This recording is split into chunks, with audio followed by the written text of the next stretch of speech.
What is going on, everybody? Welcome back. Of course, we are here and we are doing the thing. For those of you watching the stream archive and or the VOD, well, probably not and or, it's probably going to be an either or. Hope you're having a great day or evening. Wish you could have made it here live, but glad you're here watching nonetheless. So,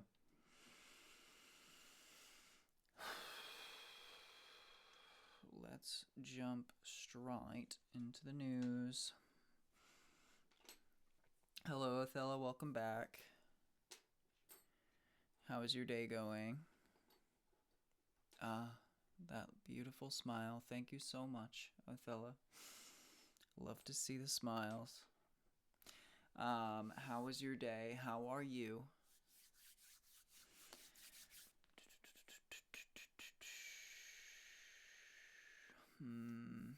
Oh, yeah, that's what I was gonna do.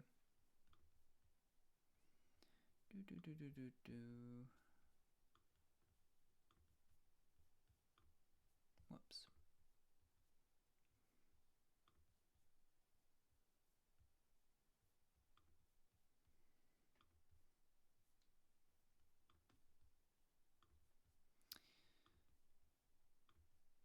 Just getting the computer all set here. Rocking and rolling. Crap.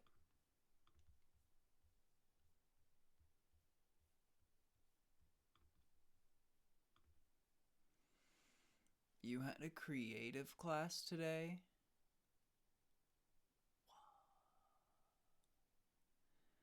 What do you mean? Do you mean at school?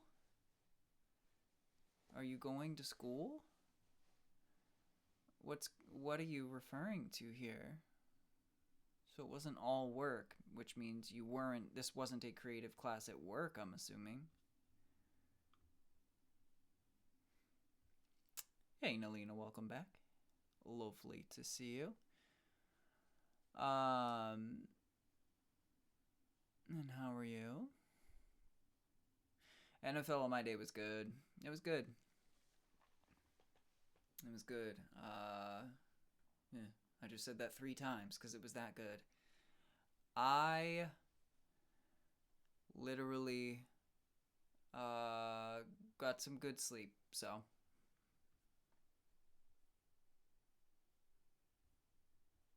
I'm feeling pretty solid. Much better.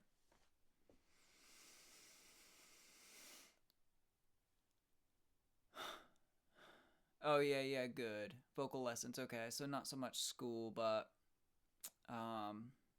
yeah, a creative class. I can understand why you categorized it that way.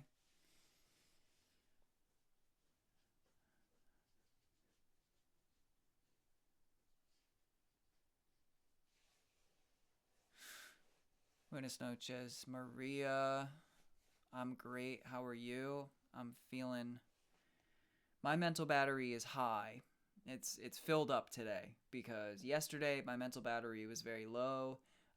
Today my mental battery is much more filled because I was able to get a bit more rest last night. How are you? Other than the mental battery.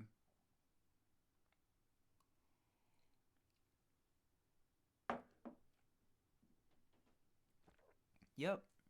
So kind of a small business music store as opposed to a franchise guitar center. Is what it sounds like.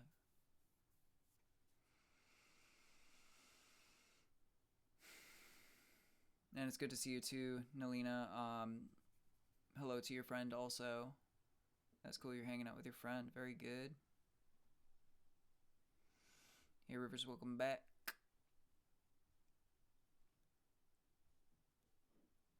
You did get 3 pretty goods. It's pretty good stuff.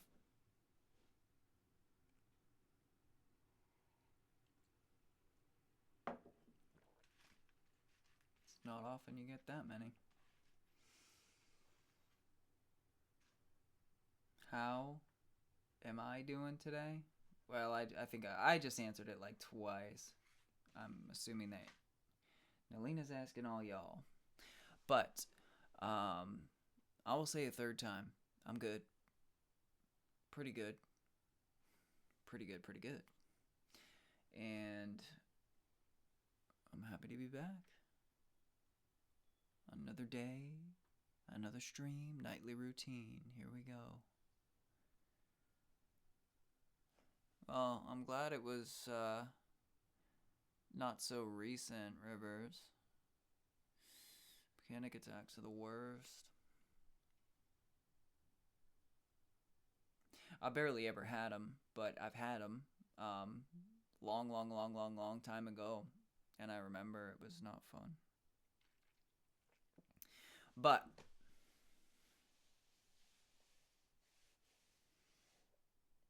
it's good that it's been some time since it occurred and you're starting to feel some recovery.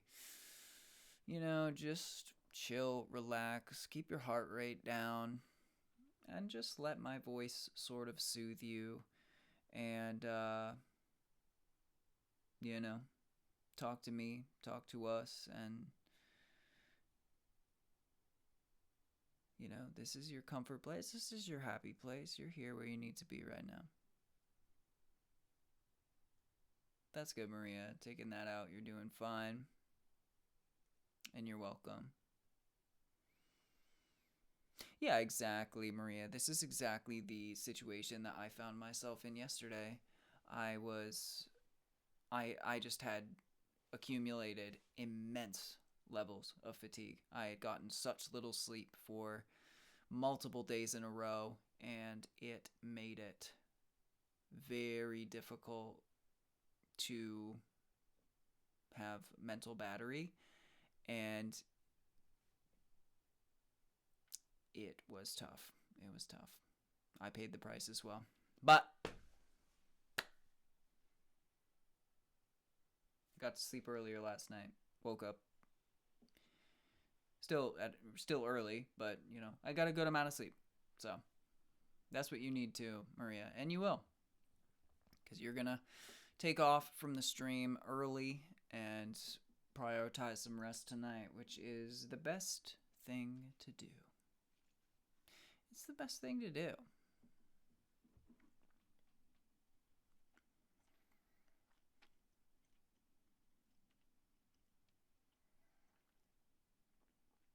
Yeah, you do.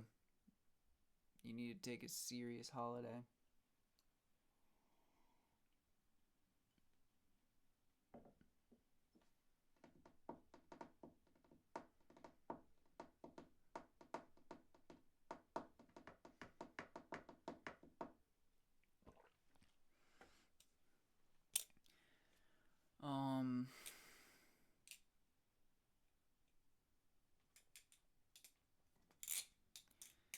Yeah.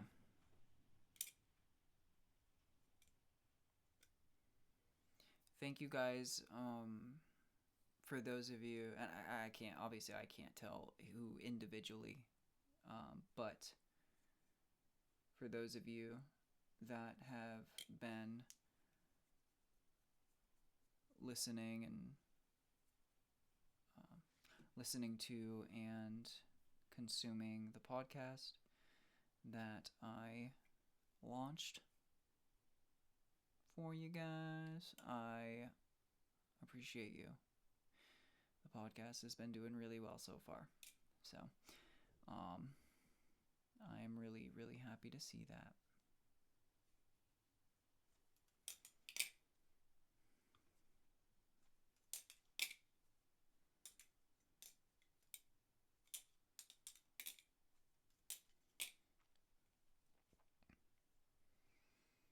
Rivers couldn't stop shaking, was hyperventilating. Mom came into the bedroom to calm you down, so we did some breathing exercises. Yes, breathing exercises is so important.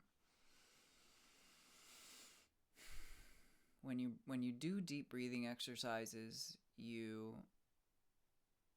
hit the vagus nerve, and the vagus nerve will really cause you to calm down. I don't remember the exact mechanism behind it, but it is a big part of it.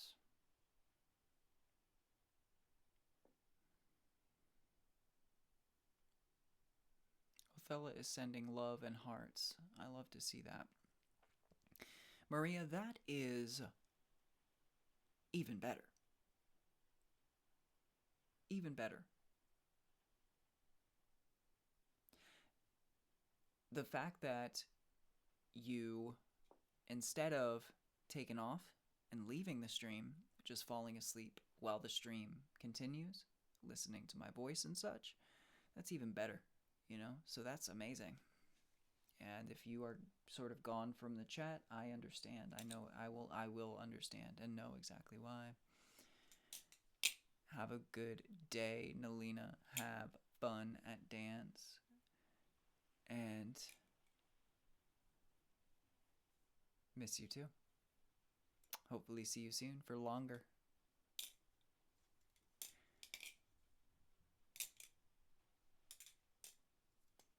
Goodbye. Yeah, that's a good breathing exercise.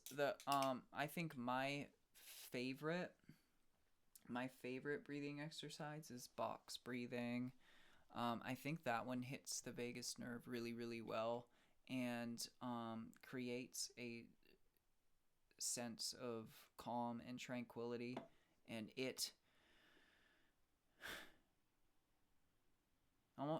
even breathing does this. It's really interesting how it does this, but it almost creates a sense of like euphoria as well. Box breathing is a situation such as breathe in for 4 counts, hold that breath for 4 counts, breathe out for 4 counts, hold that for 4 counts, and repeat. And you basically form this box. You imagine it like a box. In, hold, out, hold, in, hold, out, hold. And that pattern of breathing does something beautiful to your brain and body.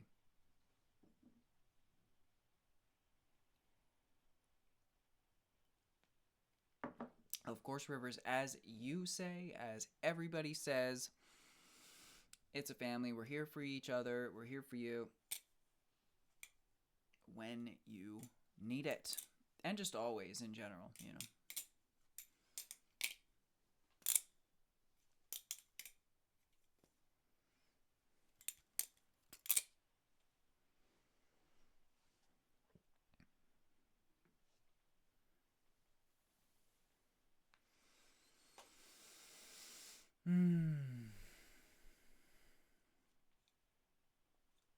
Well, that's the thing.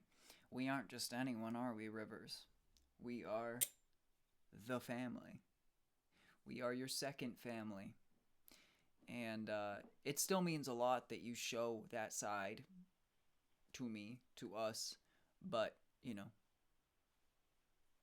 I understand why. Because it's judgment free. And honestly, in addition to the fact that it is judgment free, it is also just the pure fact that it's not only just judgment free, it's also support that you get, you know.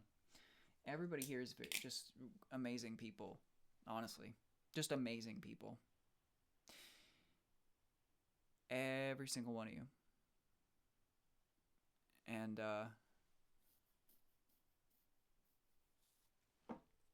oh gosh, no, not a burden. You know how many people come to the community who have been and are a part of the community, and they talk about their issues, and people it's not a burden to anybody. It's nice just in general to talk about what's going on, even if somebody's words aren't that healing. It's not like words can fix everything, but at least you know that at least you're able to talk about it. It's kind of like journaling in a way, where it's not like journaling, because journaling's private, you and yourself. But in a way, it's like journaling where you're getting something off of your chest to people that you are comfortable enough with talking about it too. So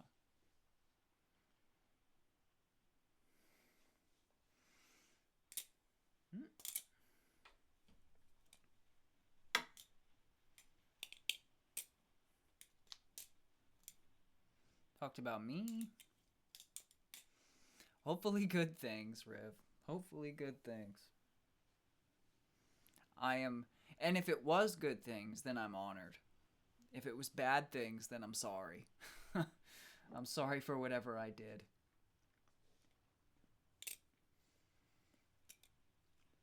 It's good. It's very good to talk about good things with your therapist as well. But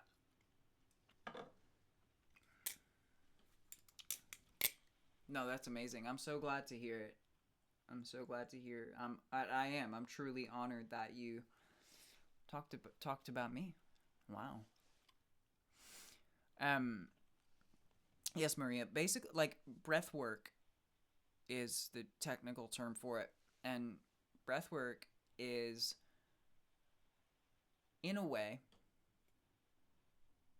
meditation. In a way, it is meditation.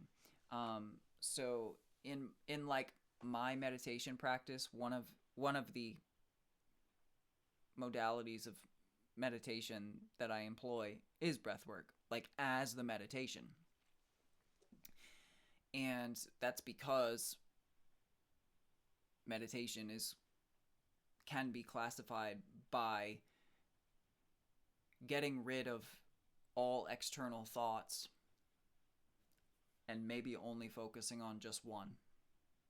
Or maybe focusing on having none. Trying your best to have literally zero thoughts. But when it comes to breath work, you are so focused on the breath work technique that you are using that it puts you into the same sort of meditative state. However, you are also getting the added benefit of what the breath work is doing to you physiologically as well. Because, as I said, the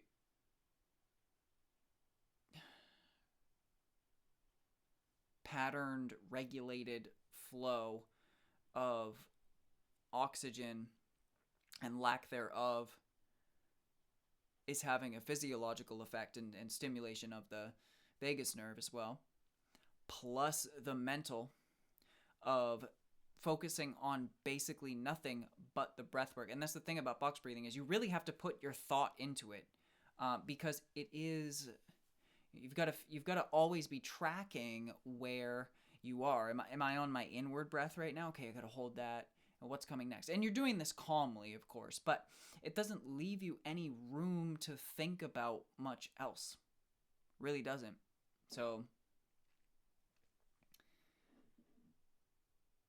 as a result,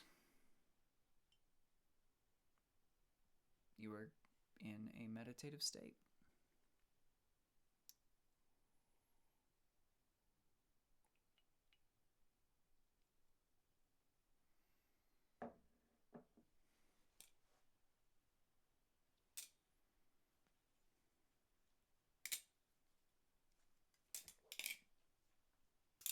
Welcome back, Amira. Hello. How am I so calm? I'm naturally calm. It is my disposition. It's always how I've been. I'm not an extremely high-strung individual. However, I am a very high-functioning individual, and I do feel stress, especially with how much I have going on all the time, and like my constant deadlines like that I impose on myself and such. However, I can handle it because I am so calm. Now, things like meditation and breath work, they help, but that's only, 5, 10, 15, 20 minutes of my day. Um, but I'm also calm because I stay very positive. And again, that also comes easily to me. For some people, tranquility, equanimity, and positivity are things that you really have to work toward and make a concerted effort to uphold those values. But for me, it just comes so naturally. It always has. That's why you guys notice that so easily, because it's not an act. It's just really how I am. It's just what comes so naturally to me. It's just what it is.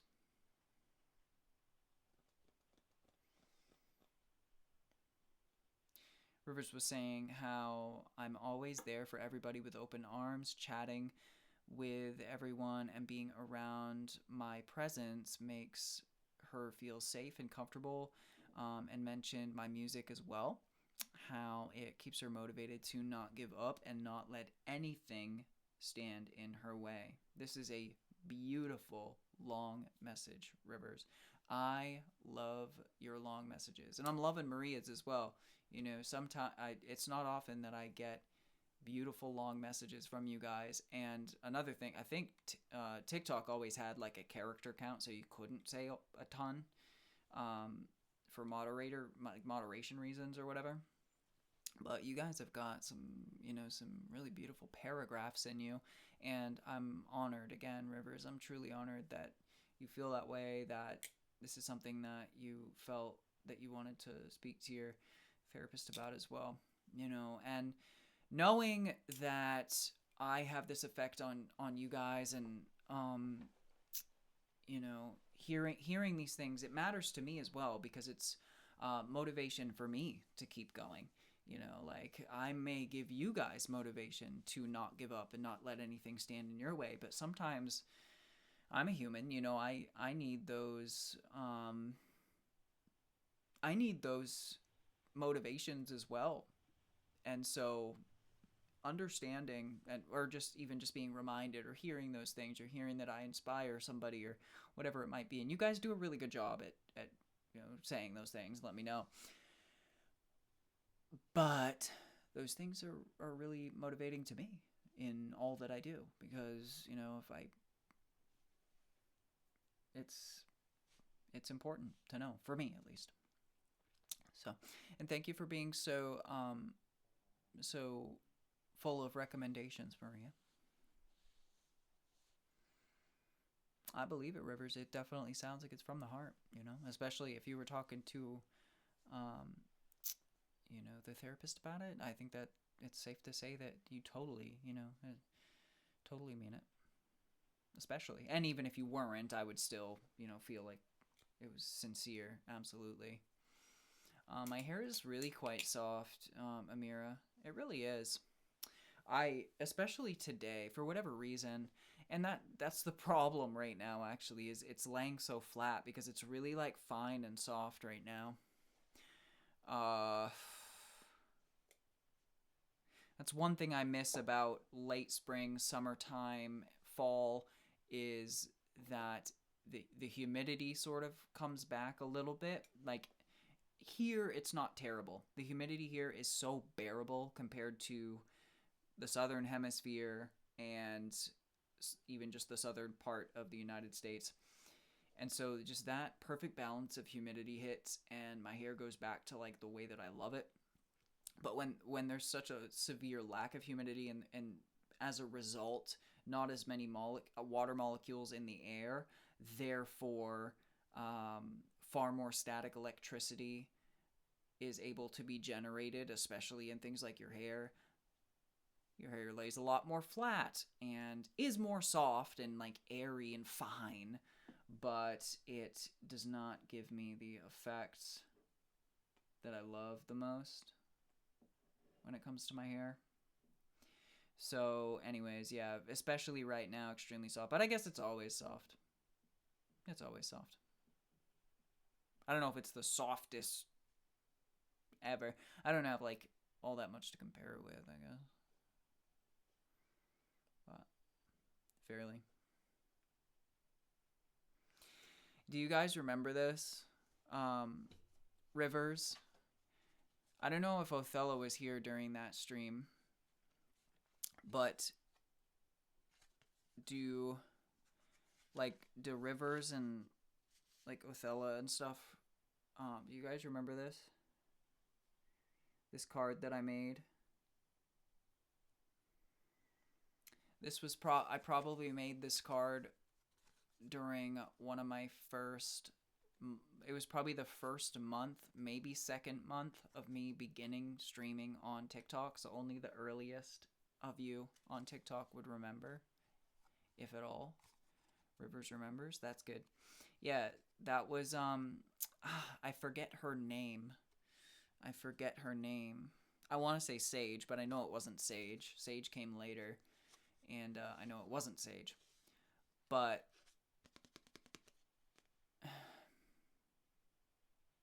Casey? I don't know. I can't freaking remember. But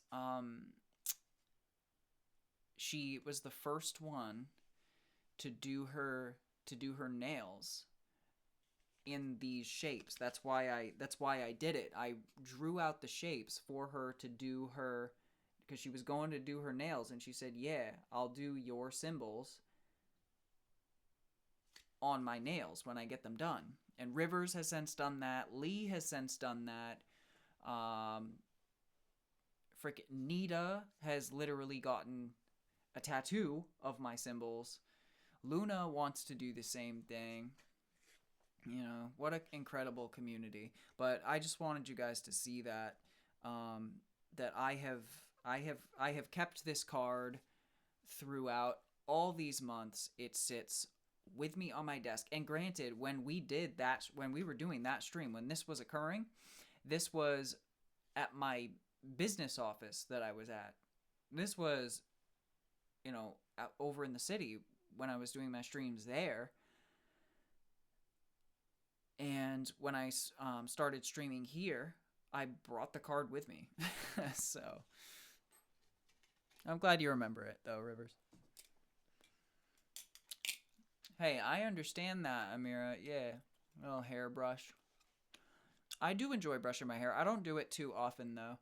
I might brush my hair once per week, like the day before once or twice a week. It depends. It's like when I'm really feeling it. If I feel like I have a lot of fallout, because you lose about 100 strands of hair a day, just naturally. That's just what happens. So if you don't shampoo your hair often, which I recommend you do not do that, then a lot of that fallout can get stuck, kind of just, it doesn't really come out. So brushing your hair kind of gets things refreshed and just gets all that crap out. Not that it's crap, it's just loose hair, and it feels good. It really does. Brushing your hair feels good. It's soothing. You guys know those things that you put on your head? They look like spider arms, and they go over your head, and they give you that feeling. That feeling of like, ooh. OMG, yes, Rivers knows. I can't remember the last time I had one of those things done to me. It's probably like in high school, like I need to get one. Just for the heck of it.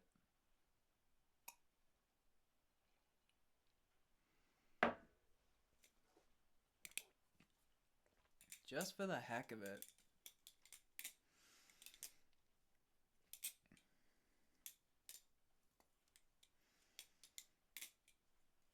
Just got shivers thinking about it. Yeah.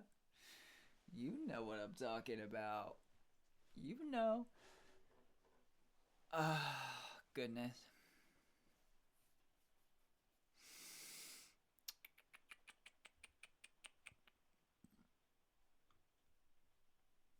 Oh my goodness. My computer's been kind of glitching a little bit. I mean, not bad. Not that annoying. But when I try to switch windows, it defaults immediately back to the window that I was trying to switch away from. It's annoying. I probably just need to restart my computer, but I hate doing that. I hate restarting my computer. Because like I have all my, all my windows in a certain way, and like I have like 6 different desktops set up in certain ways and stuff. So when I have to restart my computer, I have to like redo it all. Which, might take 5 minutes, but it's just annoying. Hello to Earl Grey, and I'm glad. I hope he's doing well. And Amir asks, what is something that you dislike, that you like and dislike about yourself, personality and appearance-wise?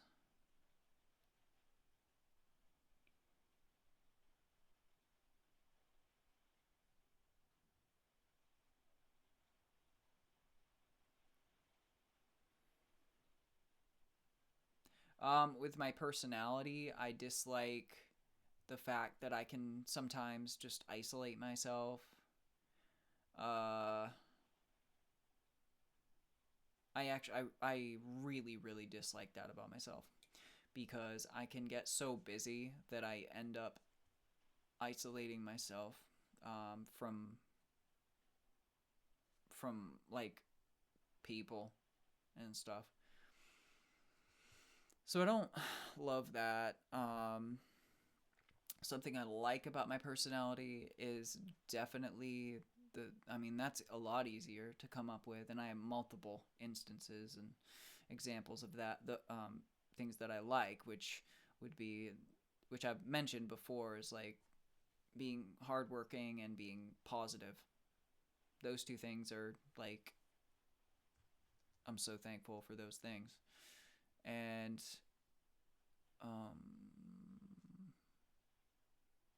my appearance, something that I dislike. I mentioned it before.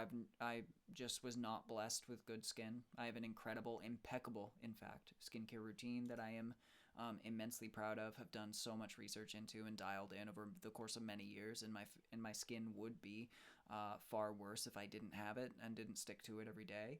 However, I just wasn't born with good genes when it comes to skin. So, don't love my skin. And something that I like about my appearance, to be like really specific, I guess like I like my hair, but I like that it is voluminous. And cuz like some people have very thin hair, um and that's fine. I do like thin hair on people, but for me personally, I really like that I have thick hair, and I also have kind of wavy hair, which again, when it's not humid, it doesn't show. Like my hair is basically pin straight for whatever freaking reason when it's the winter time and there's just a complete lack of humidity.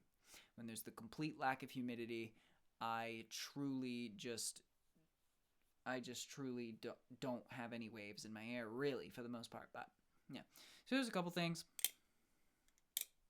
Solid answer. And he's been sneaky, huh?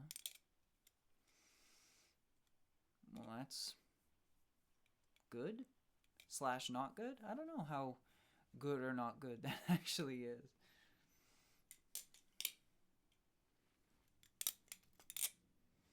I don't really know.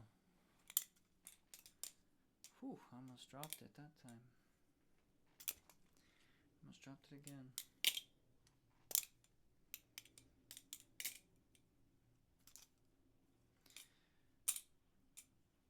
I don't know how he's been How has he been sneaky? What's going on with him?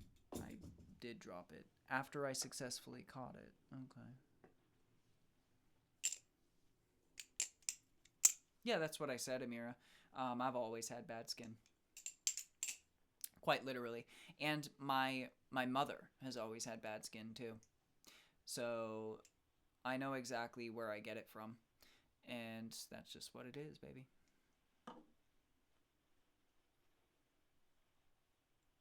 But I've always had, when I was younger and I had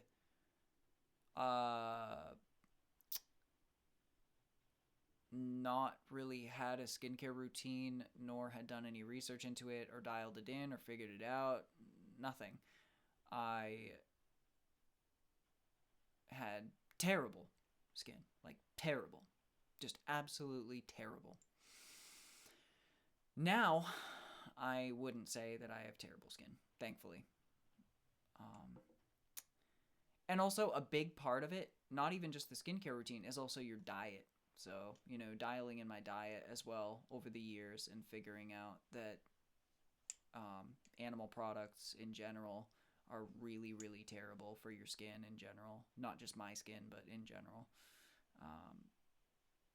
Now, obviously, there's going to be people, many people, that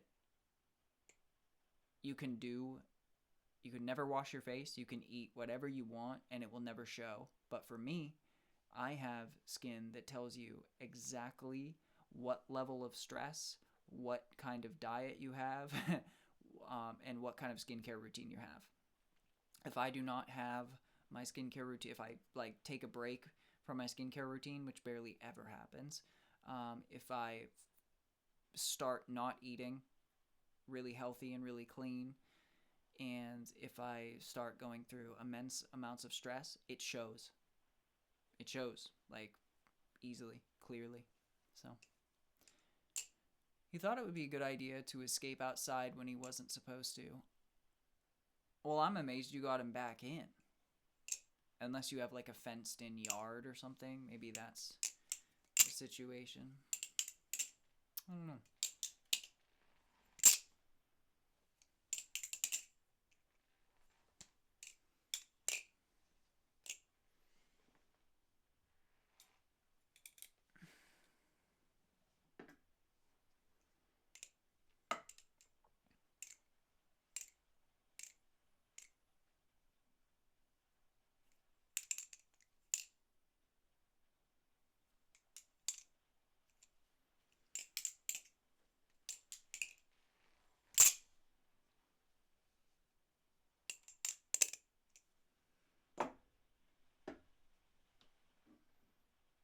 I think there's an ad happening right now.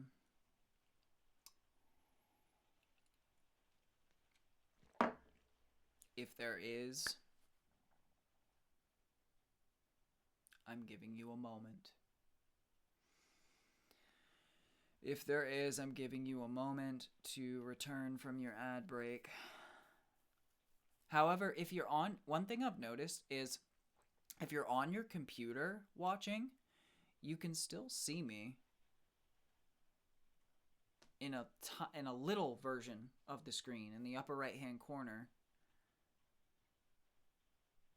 while the ad is playing still.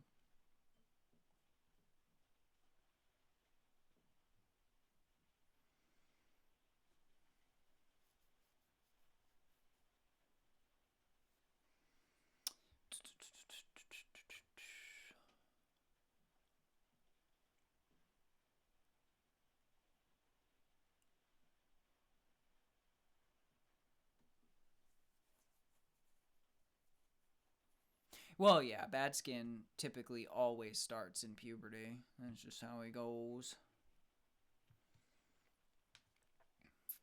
Hey, it doesn't suck all that much, you know? Like, I could have any other amount of things wrong with me.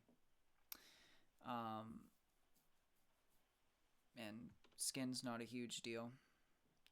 Because, again, like, at this point, with everything dialed in, it's not a big deal and isn't super noticeable or super bad. Just in the past, it was. You know. And yeah, I could be in poverty. I I could be completely balding. You know, like I could there could be any number of things like that are just absolutely terrible. Um, you know, skin is the least of my worries because I know my skin is really healthy and good nonetheless. So that's what really matters to me. What's going on, Jamie? Welcome back. How are you?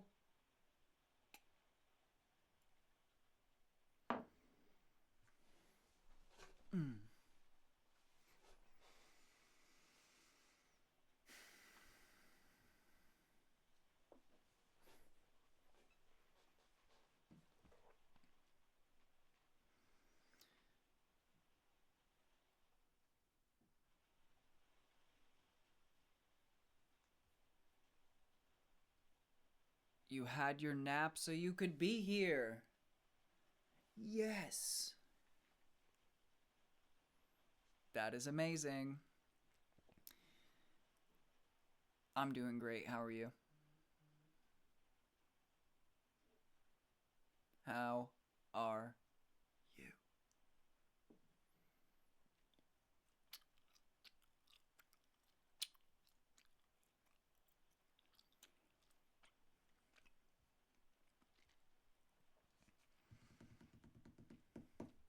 I have a good work ethic because I enjoy what I do.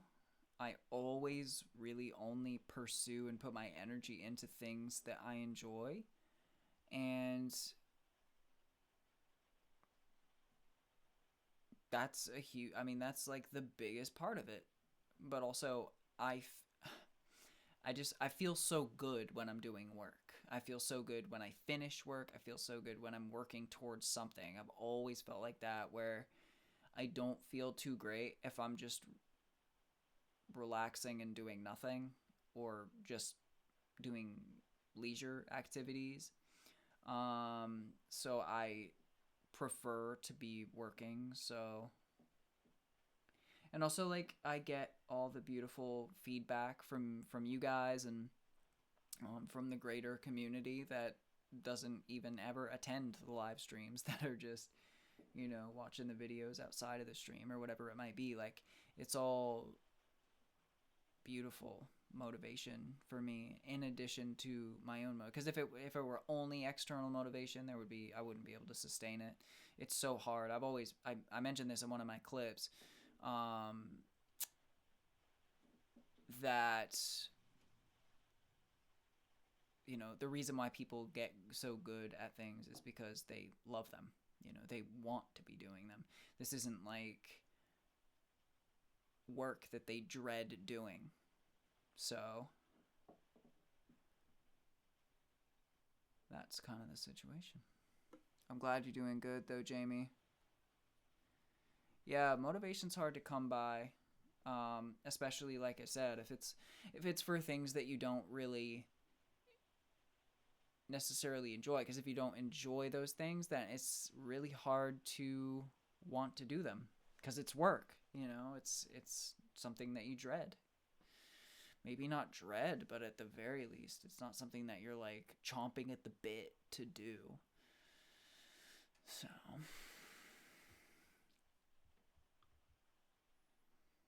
I know that I give some of you guys motivation for things, so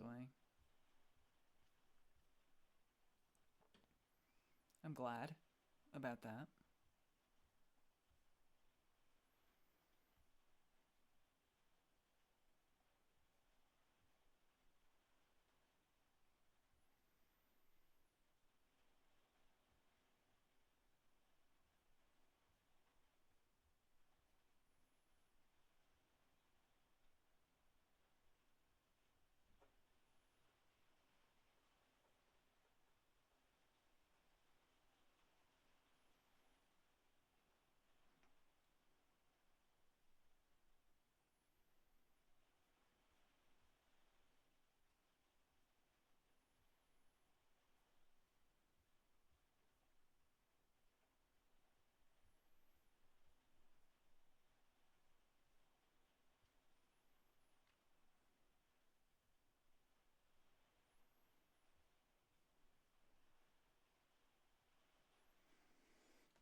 Maybe, Jamie.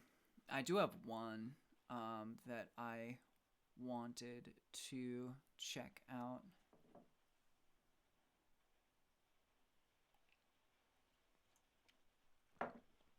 It's about like a Target store getting ransacked by a shoplifter. Um,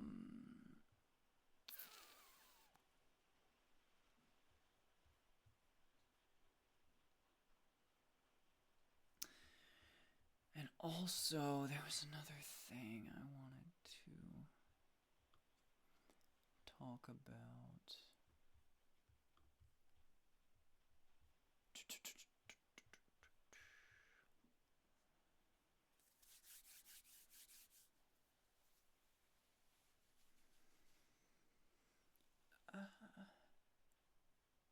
It's bothering me so much.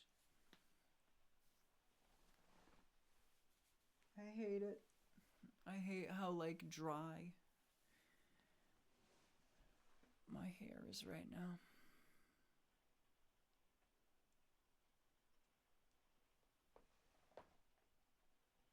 Yeah. I hate when that happens.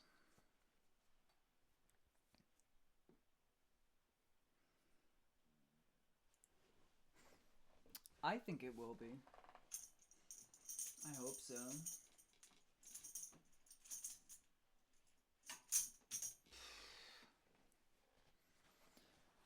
There was another thing I wanted to talk about too.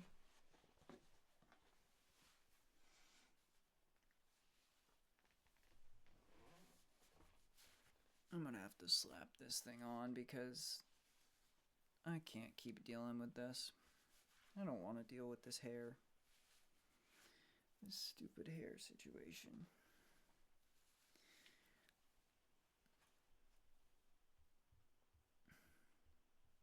Okay. So firstly, let's quickly go over this in the news situation.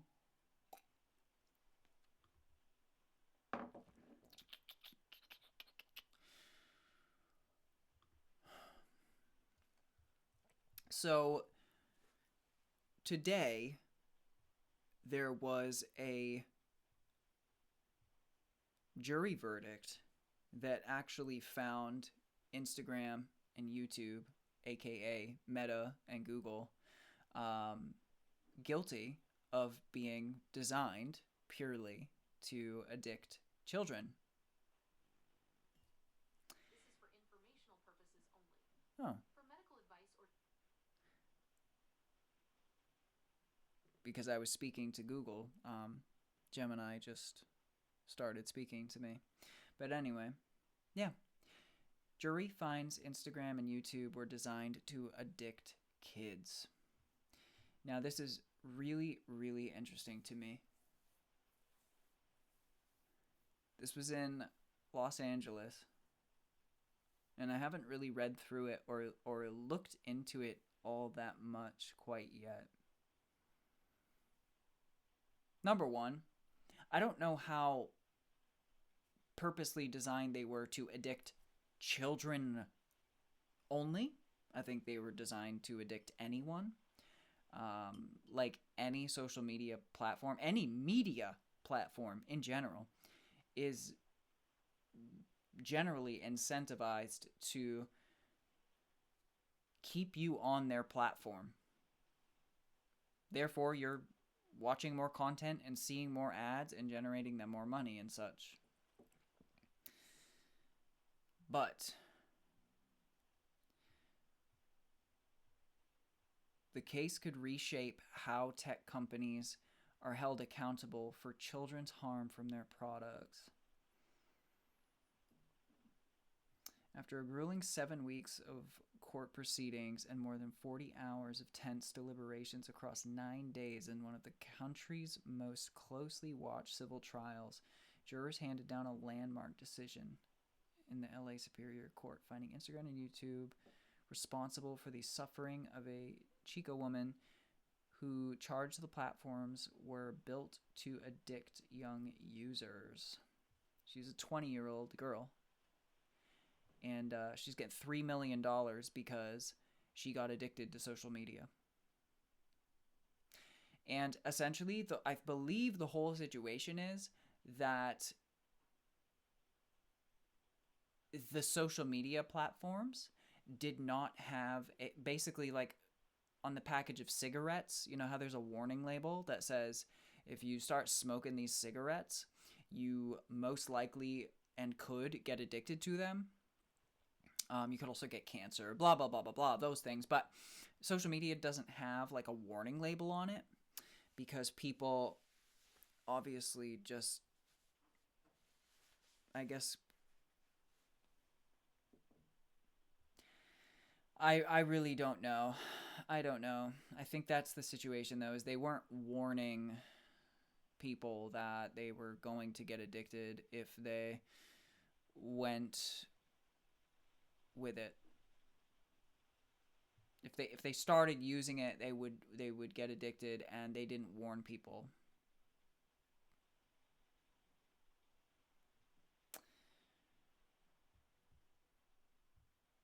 So what's interesting about this?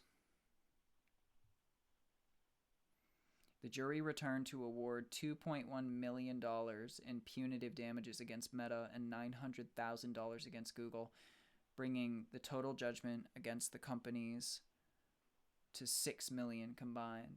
Attorneys for Snapchat and TikTok also appeared in court to hear the decision. The two platforms settled with Kaylee out of court.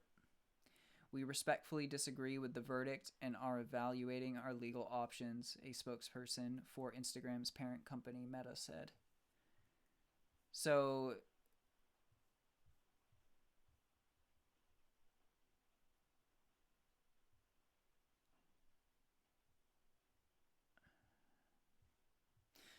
what's the story?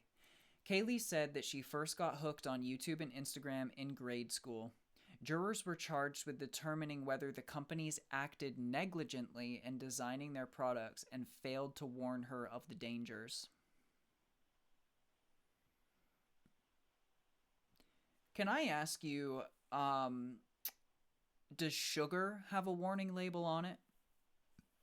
Sugar is actually addictive, and it can actually ruin your life, and it can actually cause obesity, and you can actually die from it.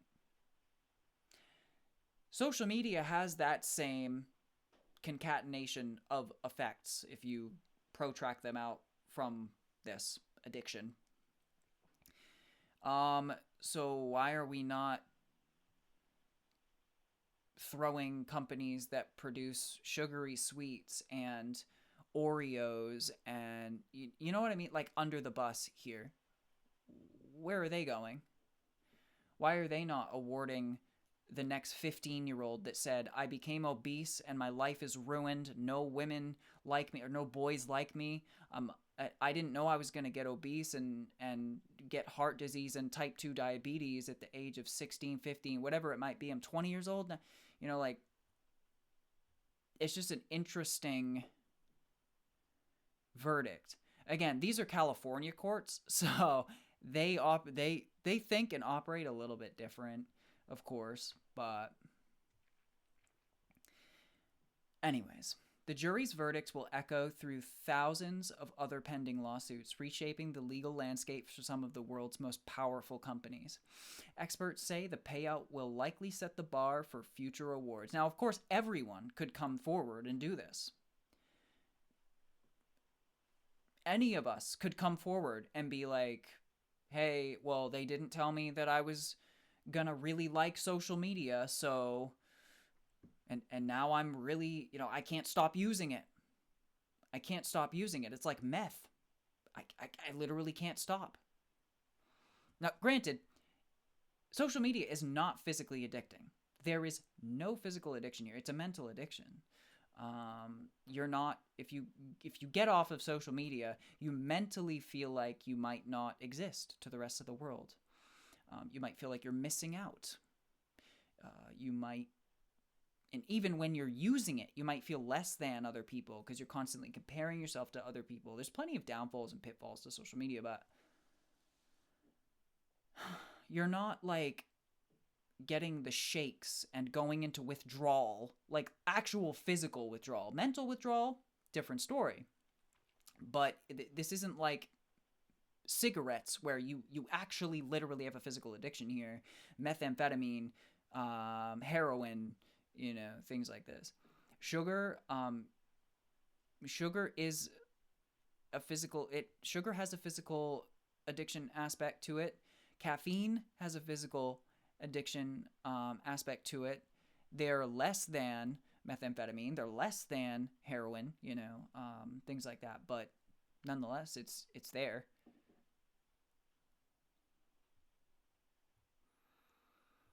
It comes on the heels of a Delaware court decision clearing Meta's insurers of responsibility for damages incurred from several thousand lawsuits regarding the harm its platforms allegedly caused children, a ruling that could leave it and other tech titans on the hook for untold future millions.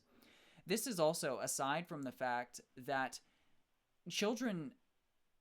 that child kind of should be regulated by their parents. Like, a child can't just walk into a tattoo shop and get a tattoo. Just like a child can't just, come up with money that they don't have to buy themselves a phone and then get on social media. Like, parents should and need to be in charge of what their child has access to. Now, yes, social media lets a child on there if their parents let them. But this isn't just a failure on social media's part.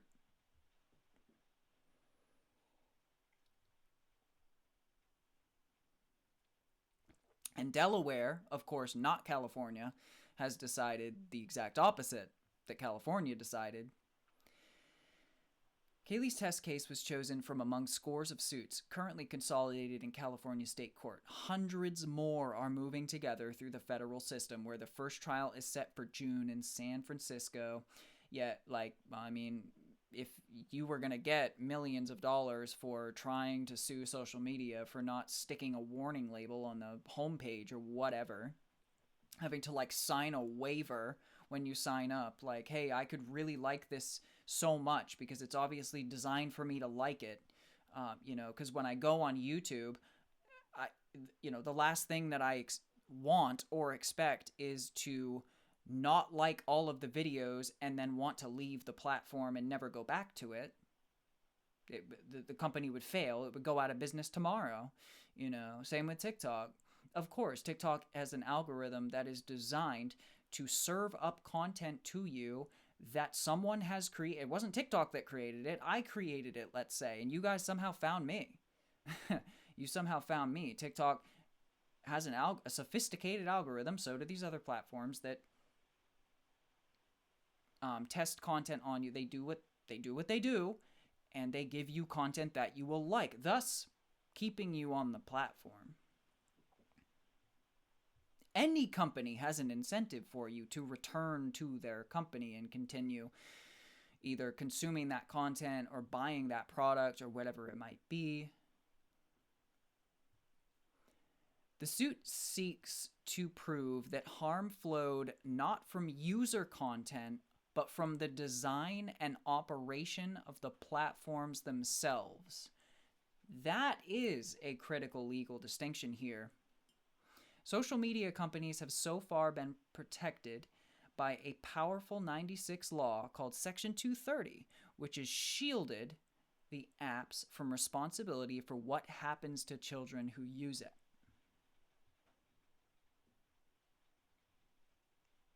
Meta and Google lawyers argued that this 20-year-old Kaylee, her struggles were the result of her fractious home life and fallout from the COVID pandemic, not social media.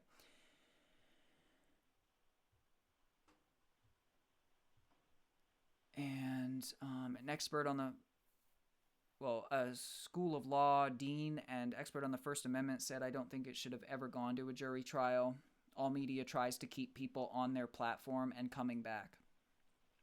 Well, would you look at that? It's almost like what I just said. All media tries to keep people on their platform and coming back. That's why any news media, any YouTube video, any TikTok, whatever it might be, like with a TikTok video, everybody knows you got to hook your viewer within the first 1 to 2 seconds so that they stay on the video. They're doing this purposely to keep you there. Same thing with YouTube videos. They know that you've got to have a really attractive thumbnail and a really clickable title, or no one's going to care. All media, whether it's user created or the platform itself, is designed to keep you there. It wants to keep you there and wants you to use that particular platform or consume that particular content. Others say that social media's algorithmic ability to capture, cultivate, and control attention makes it fundamentally different from teen-friendly romantasy novels, Marvel movies, or first-person shooter games. These are truly heartbreaking cases, says Eric Segal, a professor at Georgia State College of Law. They represent a clash between free speech values and the real harms caused by protecting those companies that engage in free speech amplification for profit. Yes, this does really cross into free speech issues here. Letting jurors sort all of this out without more guidance is tempting, but also risky. It's true. You're just leaving this up to a group of peers that is just a layman. You know, you're having lawyers argue this out in front of you. You're hearing each side, and you just have to decide on this. And you're just a layman that got called in for jury duty on this. And this does set incredible precedents for free speech and such. It's kind of a big deal. I mean, it is a big deal. Now, granted, other states have ruled differently in other cases. And in similar cases, other states have ruled differently. But still, leave it to California.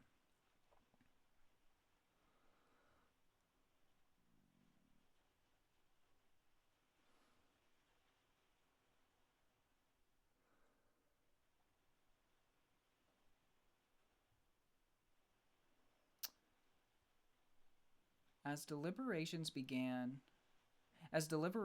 that began March 3rd, what the heck? As deliberations that began March 13th wore on, jurors signaled similar skepticism.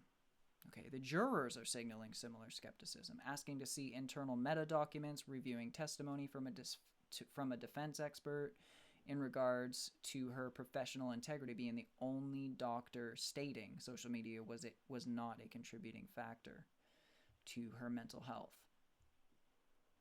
Well,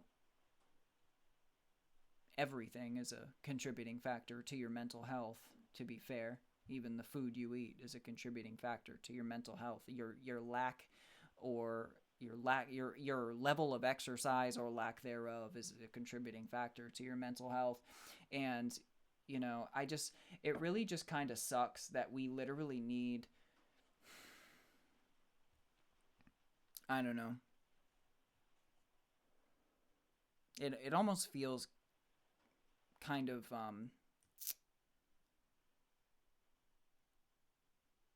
what's the word? It almost kind of feels like people are treating you like you're stupid if you need a warning label on you know, there's like freaking things when you go, you like buy a new product, or you like go you're like in the car, and there's like a sign that says, you know, don't put your finger here, it will cause a pinch that could cut your finger off, you know, like that sort of stuff. Like those warning labels on everything that's like, don't put your finger here, and it shows like that little cartoon image of like that happening. It's like, really? But it's all because of these frivolous lawsuits. Like, yeah, as if we haven't known that social media is, you know, really easy to get addicted to. But again, you could just stop using social media as much.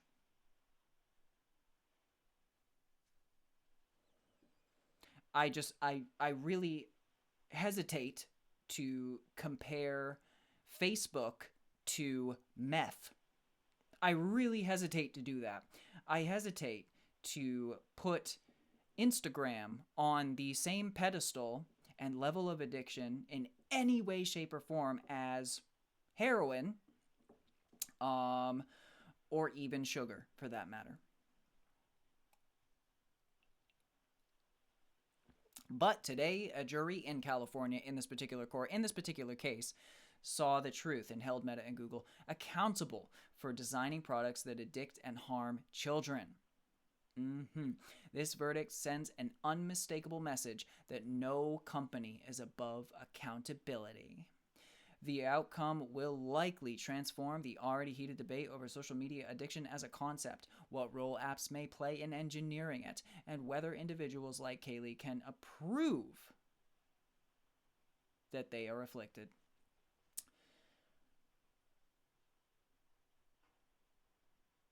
The platform's attorney sought to cast doubt on the ailment, emphasizing that there was no formal diagnosis for social media addiction, while also arguing that Kaylee had never been treated for it. Now, yeah, maybe she had never been treated for it, okay. But no, like, I definitely think that social media is addiction is a thing. No, it is a thing. It is a thing.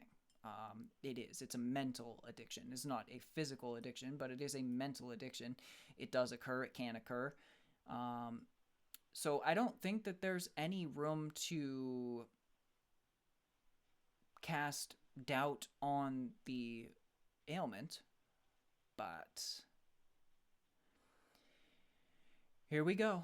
Substitute the words YouTube for methamphetamine, attorney Louis Lee urged the jury during closing arguments Thursday. Ask yourselves with your lifetime of experience whether anybody suffering from addiction could say, yeah, I just kind of lost interest. She was sitting there for hours without being on her phone, said Meta attorney Paul Schmidt.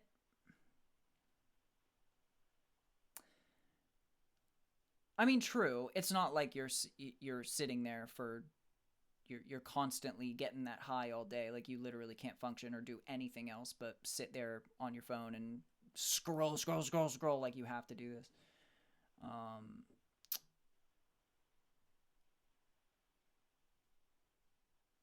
Kaylee's team called YouTube a gateway to her social media addiction.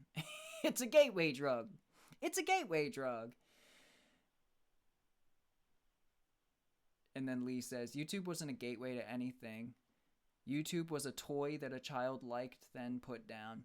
Jurors disagreed, ultimately holding the platform liable, though they split the liability 70-30, weighting heavily to Meta.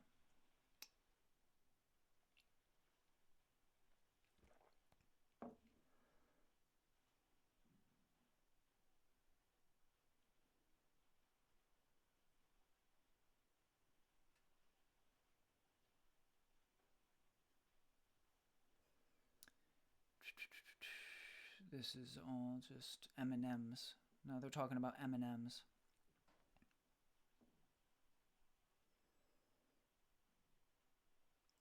The case was the first to get Meta CEO Mark Zuckerberg on the witness stand, where he defended Instagram's safety record and lamented the difficulty of keeping youngsters off the app.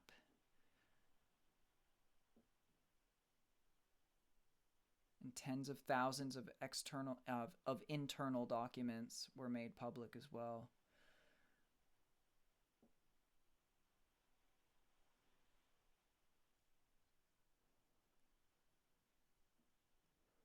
Internal emails here were key. They painted a picture of indifference at Meta. The tech titans have already vowed to appeal both the California and New Mexico verdicts, all but ensuring the issue is ultimately decided by the Supreme Court. Yeah, this will go to the Supreme Court, absolutely, because this is a matter of free speech, isn't it? I mean, this gets to the heart of a lot of things, man.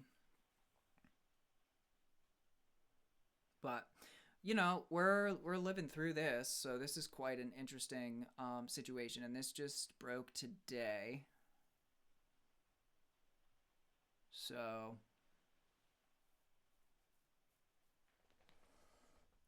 wild.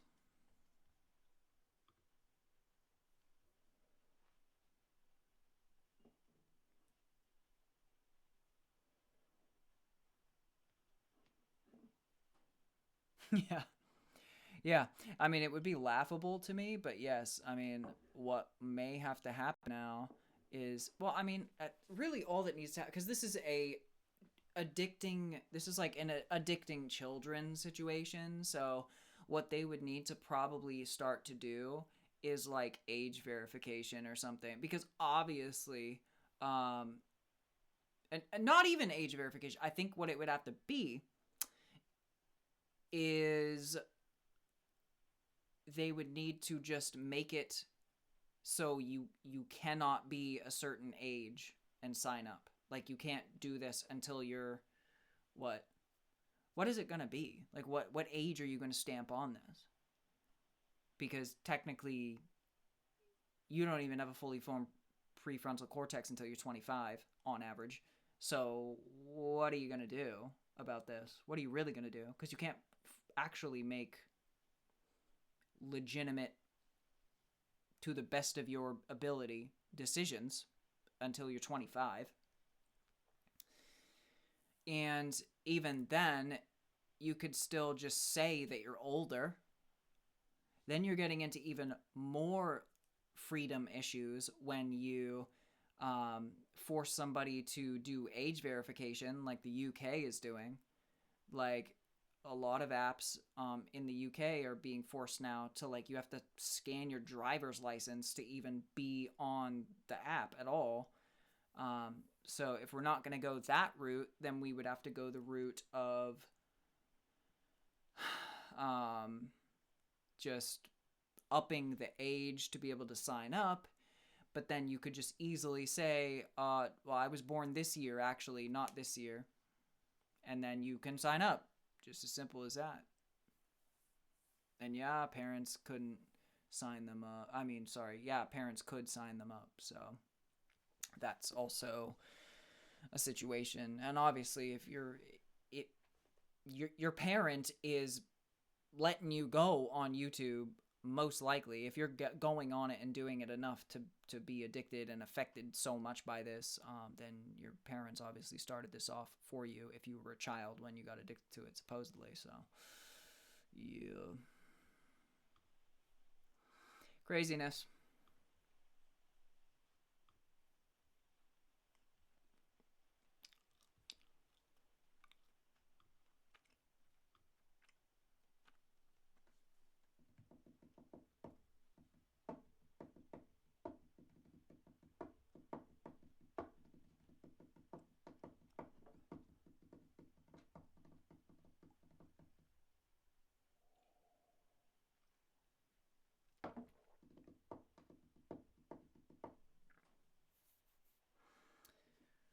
Um,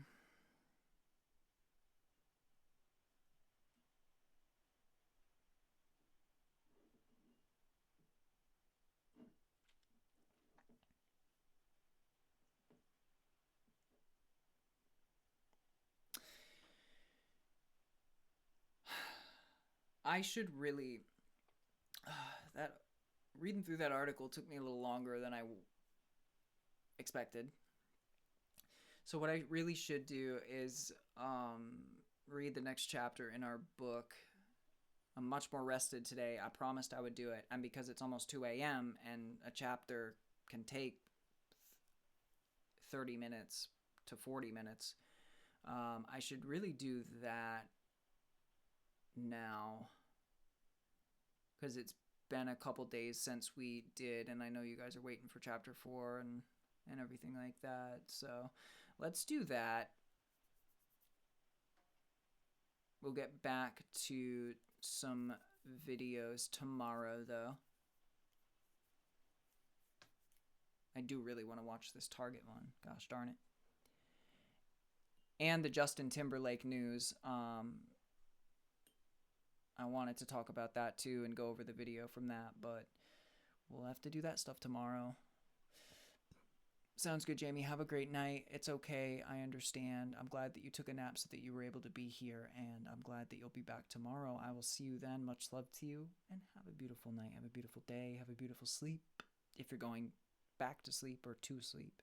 Because I know sometimes you're like literally waking up for the day and joining the stream. So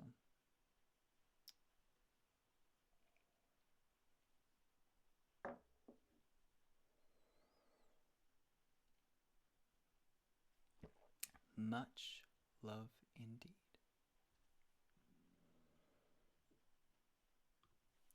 Okay.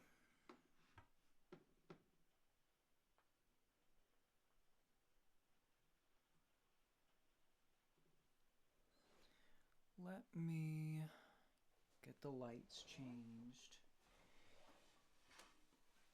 It's raining outside, by the way. I don't know if I mentioned that before.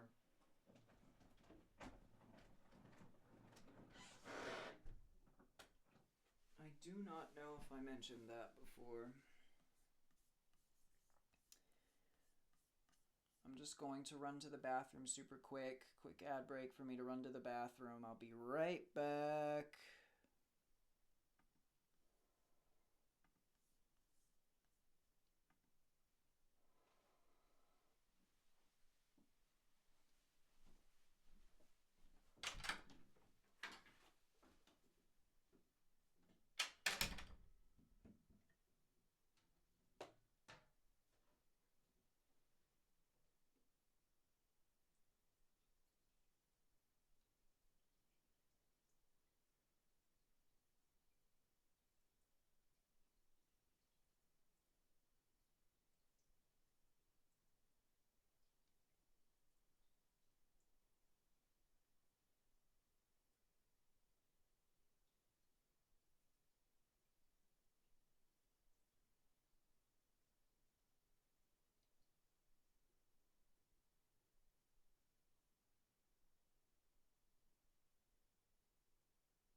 Okay.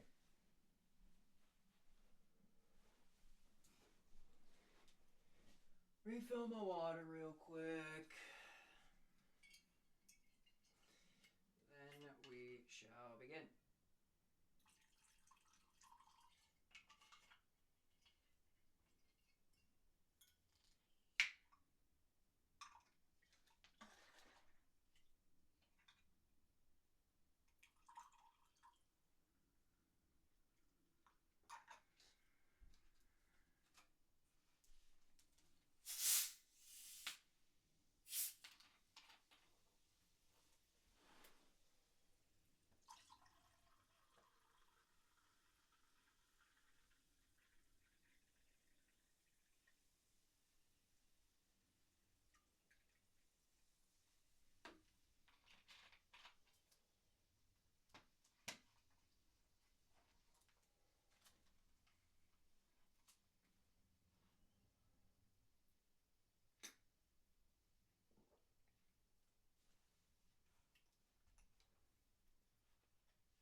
change our streaming category.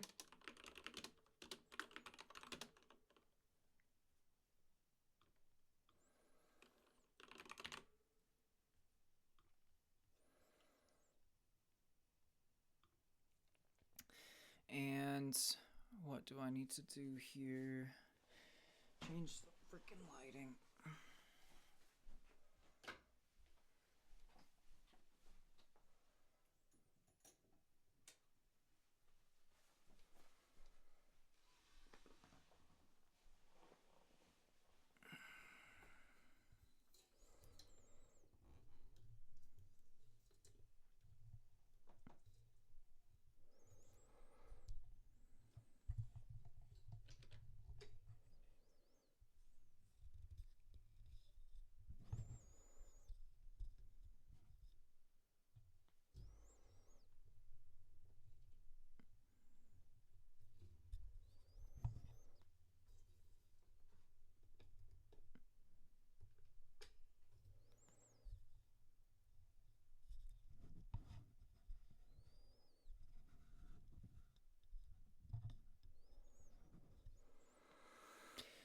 Okay.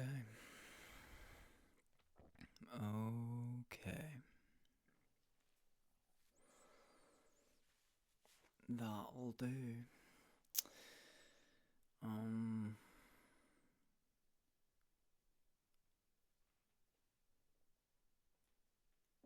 right.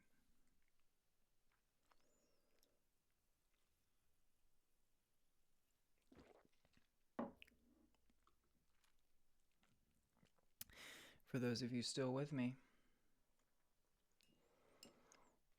let's get it.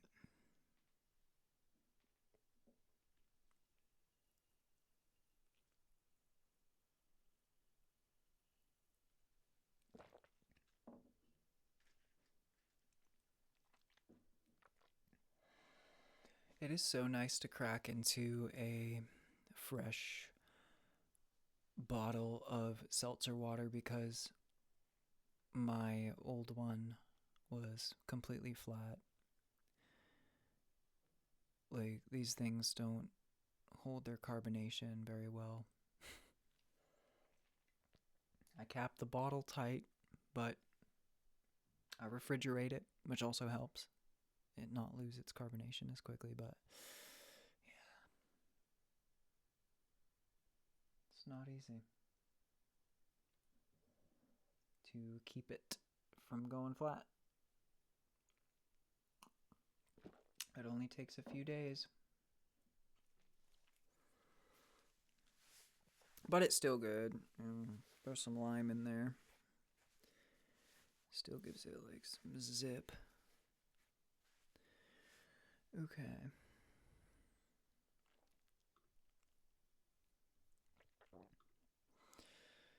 Stream category changed.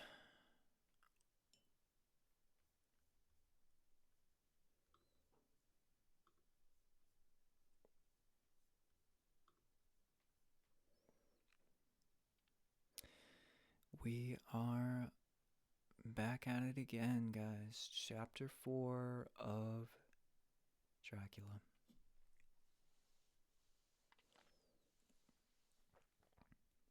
Let's get it.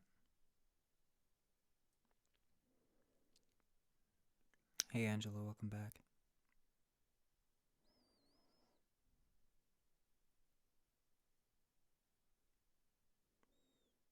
Lady Oliver, what's going on?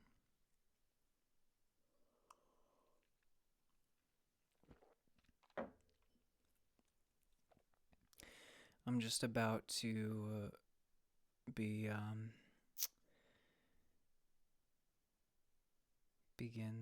the reading session, so I will not be able to respond for a little while. But do please enjoy. I'm sorry you had to miss, but good job. I'm glad that's very good. Very impressive. 12-hour shifts. It's not easy stuff. It's not easy to do. So, proud of you. It's great to see you. Great to see you. And I'm glad that you will enjoy.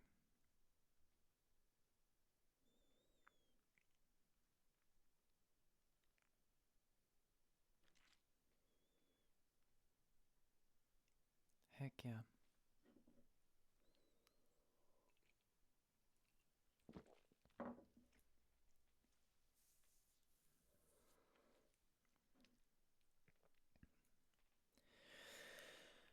Okay.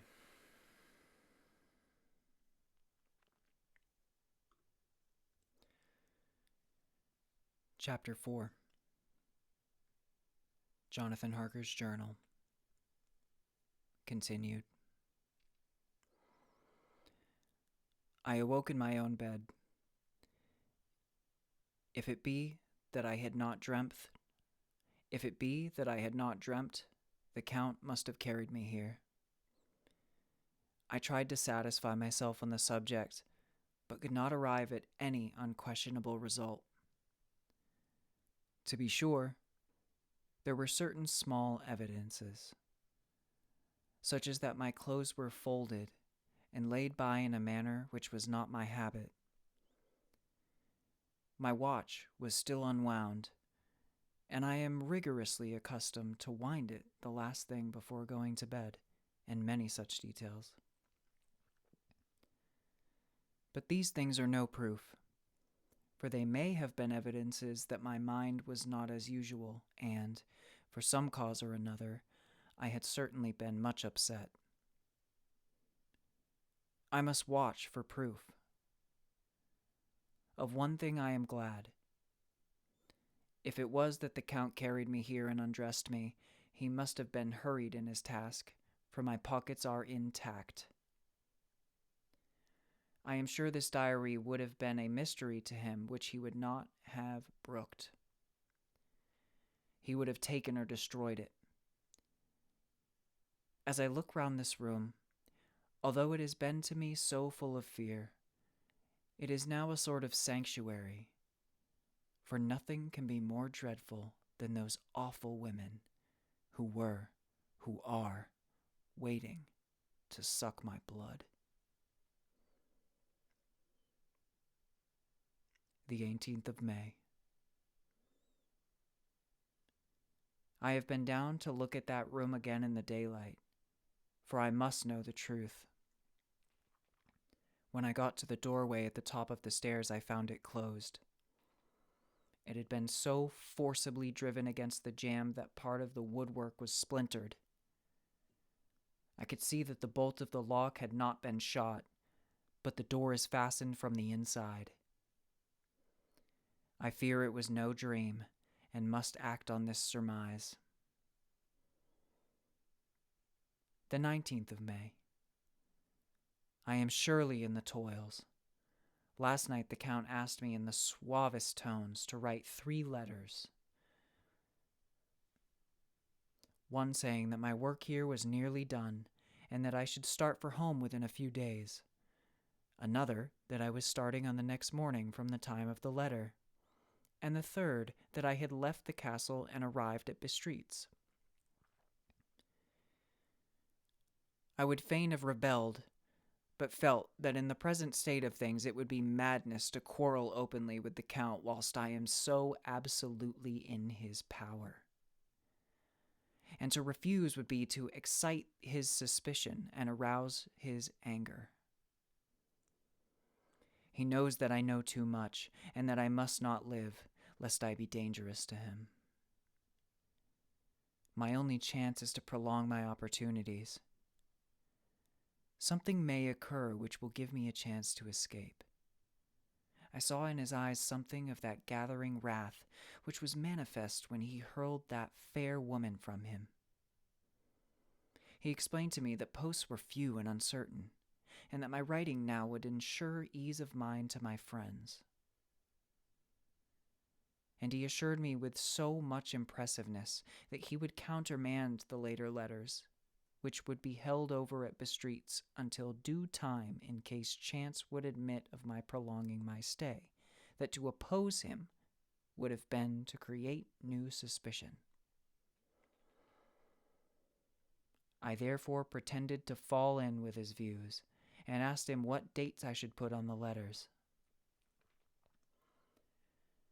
He calculated a minute and then said, "The first should be June 12th, the second June 19th, and the third June 29th.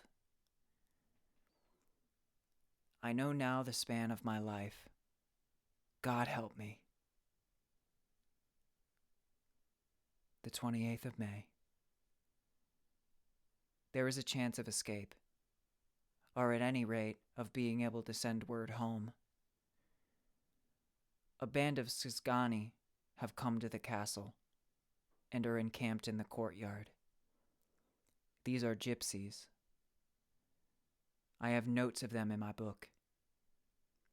They are peculiar to this part of the world, though allied to the ordinary gypsies all the world over. There are thousands of them in Hungary and Transylvania who are almost outside all law. They attach themselves as a rule to some great noble or boyar and call themselves by his name. They are fearless and without religion, save superstition, and they talk only their own varieties of the Romany tongue. I shall write some letters home, and shall try to get them to have them posted. I have already spoken to them through my window to begin acquaintanceship.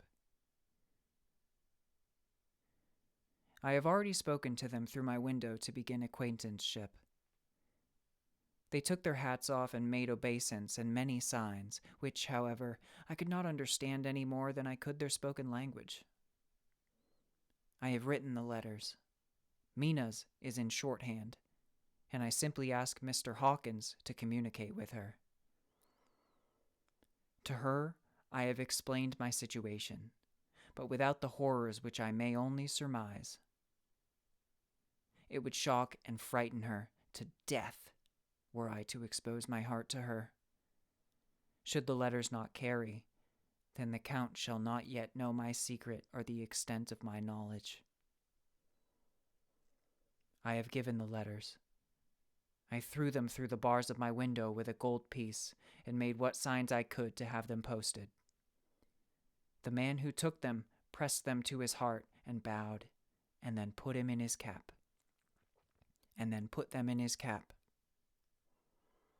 I could do no more. I stole back to the study and began to read. As the Count did not come in, I have written here. The Count has come. He sat down beside me and said in his smoothest voice as he opened two letters, "The Sisgani have given me these, of which, though I know not whence they come, I shall, of course, take care. See." He must have looked at it. "One is from you, and to my friend, Peter Hawkins. The other—" Here he caught sight of the strange symbols as he opened the envelope, and the dark look came into his face, and his eyes blazed wickedly. "The other is a vile thing, and an outrage upon friendship and hospitality. It is not signed. Well, so it cannot matter to us." And he calmly held letter and envelope in the flame of the lamp till they were consumed. Then he went on. "The letter to Hawkins, that I shall, of course, send on, since it is yours. Your letters are sacred to me. Your pardon, my friend, that unknowingly I did break the seal. Your pardon, my friend, that I unknowingly broke the seal. Will you not cover it again?"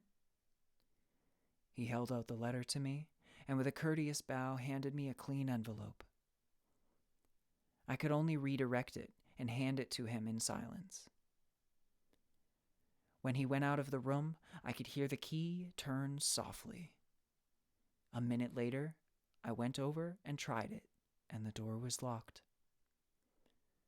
when, an hour or two after, the Count came quietly into the room. His coming awakened me, for I had gone to sleep on the sofa. He was very courteous and very cheery in his manner, and seeing that I had been sleeping, he said, "So, my friend, you are tired? Get to bed. There is the surest rest. I may not have the pleasure of talking tonight, since there are many labors to me, but you will sleep, I pray." I passed to my room and went to bed, and strange to say, slept without dreaming. Despair has its own calms. The 31st of May. This morning, when I woke, I thought I would provide myself with some papers and envelopes from my bag and keep them in my pocket, so that I might write in case I should get an opportunity. So that I might write in case I should get an opportunity. But again, a surprise. Again, a shock. Every scrap of paper was gone, and with it all my notes, my memoranda relating to the railways and travel, my letter of credit, in fact, all that might be useful to me were I once outside the castle. I sat and pondered a while, and then some thought occurred to me, and I made search of my portmanteau, and in the wardrobe where I had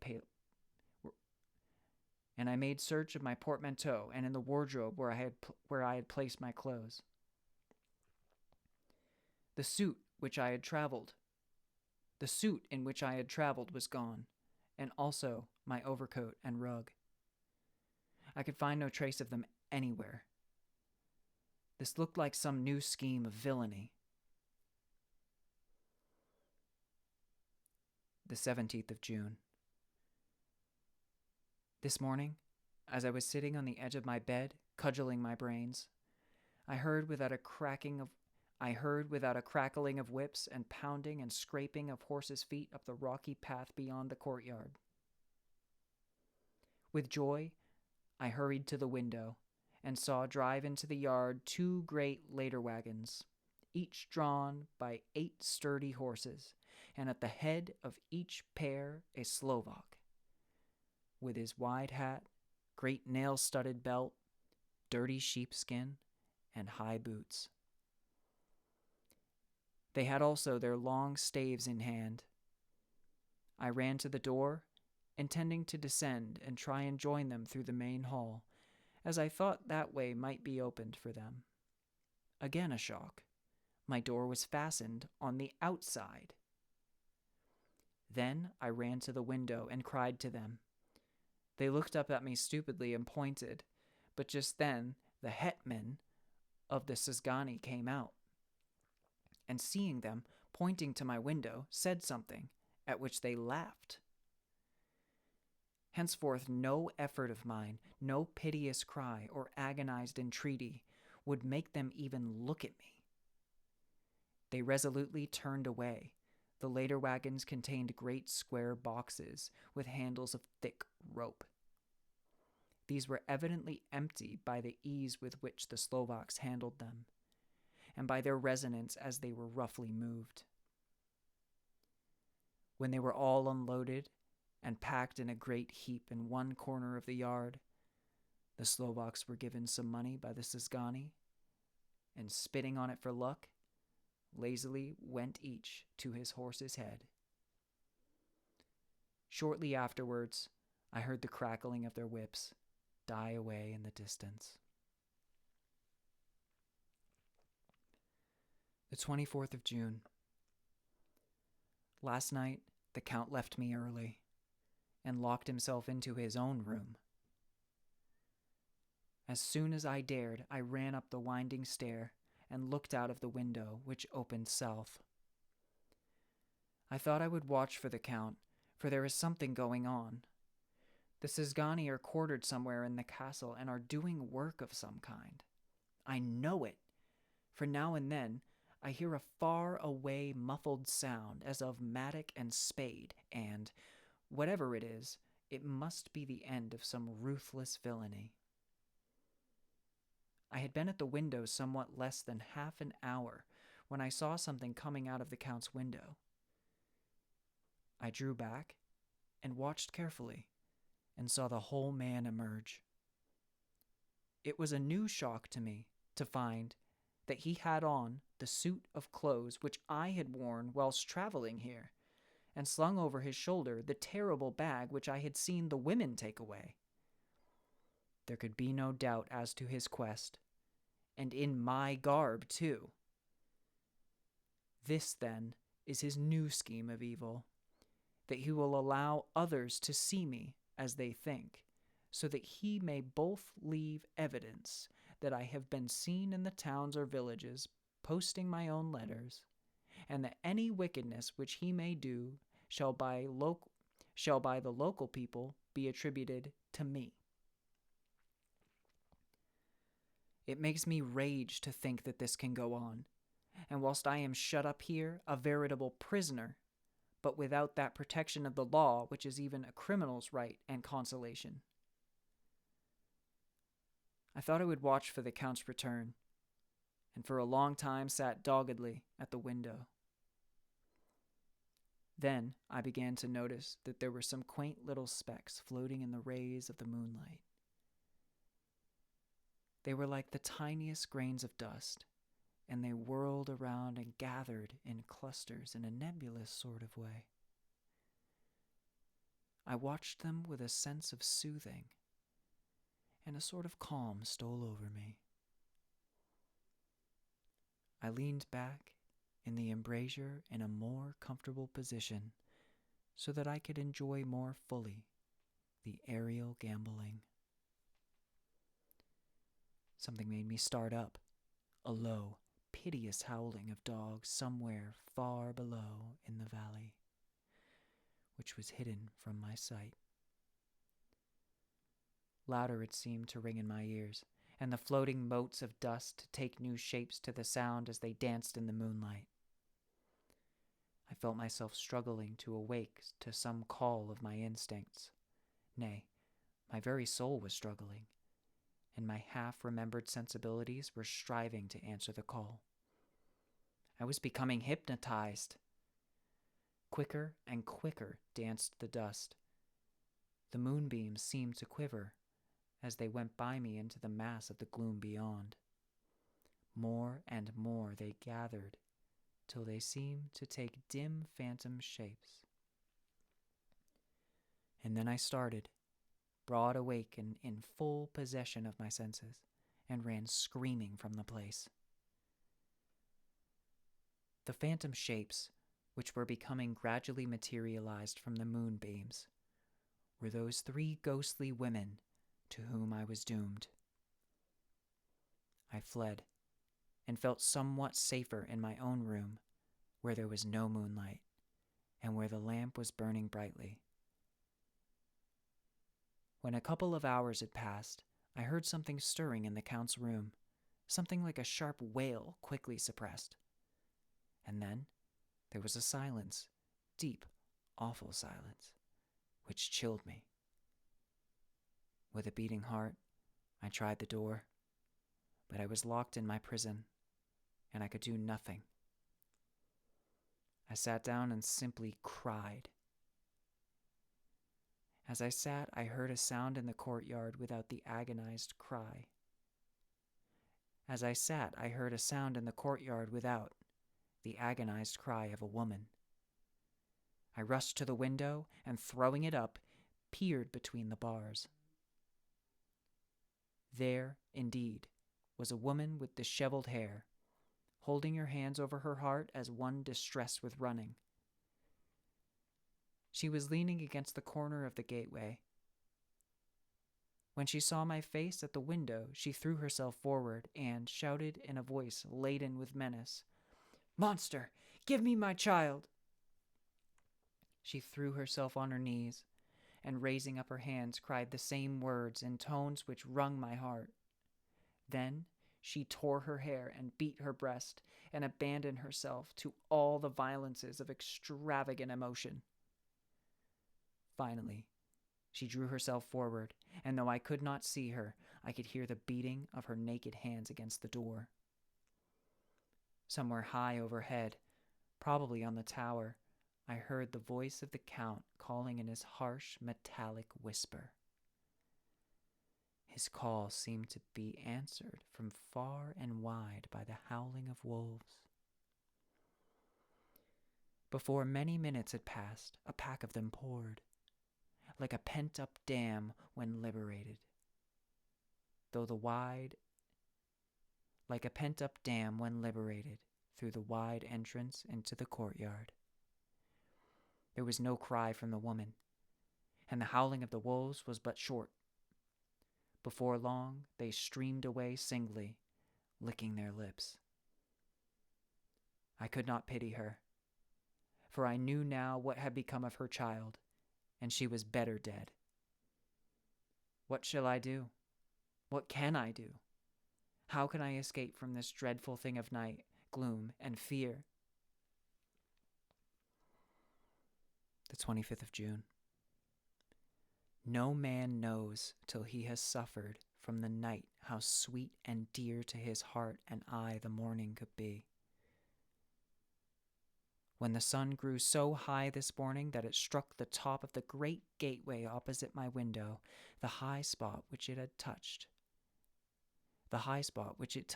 seemed to me as if it dove from the ark had lighted there. The high spot which it touched seemed to me as if the dove from the ark had lighted there. My fear fell from me, as if it had been a vaporous garment which dissolved in the warmth. I must take action of some sort whilst the courage of the day is upon me. Last night one of my post-dated letters went to post, the first of that fatal series which is to blot out the very traces of my existence from the earth. Let me not think of it. Action! It had always been at night time that I have been molested or threatened, or in some way in danger or in fear. I have not yet seen the Count in the daylight. Can it be that he sleeps when others wake? That he may be awake while they Can it be that he sleeps when others wake? That he may be awake whilst they sleep? If I could only get into his room! But there is no possible way. The door is always locked. No way for me. Yes, there is a way, if one dares to take it. Where his body has gone, why may not another body go? I have seen myself crawl from his window. Why should I not imitate him and go in by his window? The chances are desperate, but my need is more desperate still. I shall risk it. At the worst, it can be only death. At the worst, it can only be death, and a man's death is not a calf's. And a man's death is not a calf's, and the dreaded hereafter may still be open to me. God help me in my task. Goodbye, Mina, if I fail. Goodbye, my faithful friend and second father. Goodbye all, and last of all, Mina. The same day later. I have made the effort, and God helping me, have come safely back to this room. I must put down every detail in order. I went, whilst my courage was fresh, straight to the window on the south side, and at once got outside on this side. The stones are big and roughly cut, and the mortar has by process of time been washed away between them. I took off my boots and ventured out on the desperate way. I looked down once so as to make sure that a sudden glimpse of the awful depth would not overcome me, but after that kept my eyes away from it. I know pretty well the direction and distance of the Count's window, and made for it as well as I could, having regard to the opportunities available.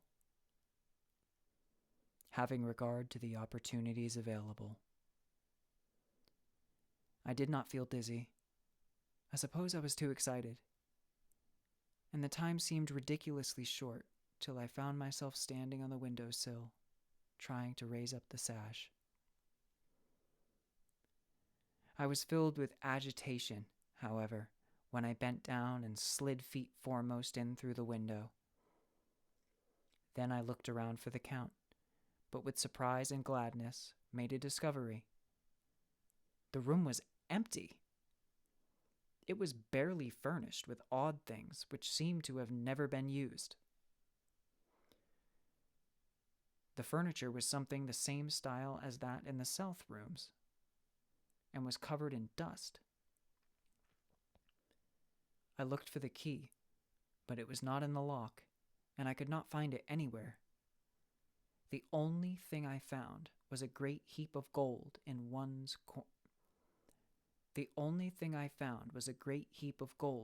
corner, gold of all kinds, Roman and British and Austrian and Hungarian and Greek and Turkish money, covered with a film of dust, as though it had lain long in the ground. None of it that I noticed was less than 300 years old. There were also chains and ornaments, some jeweled, but all of them old and stained. At one corner of the room was a heavy door.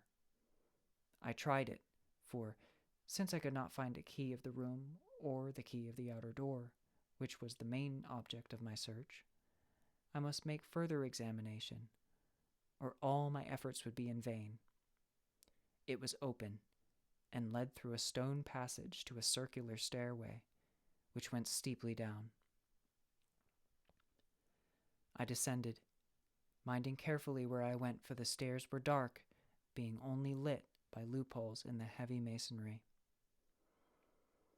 At the bottom there was a dark tunnel-like passage, through which came a deathly, sickly odor, the odor of old earth newly turned.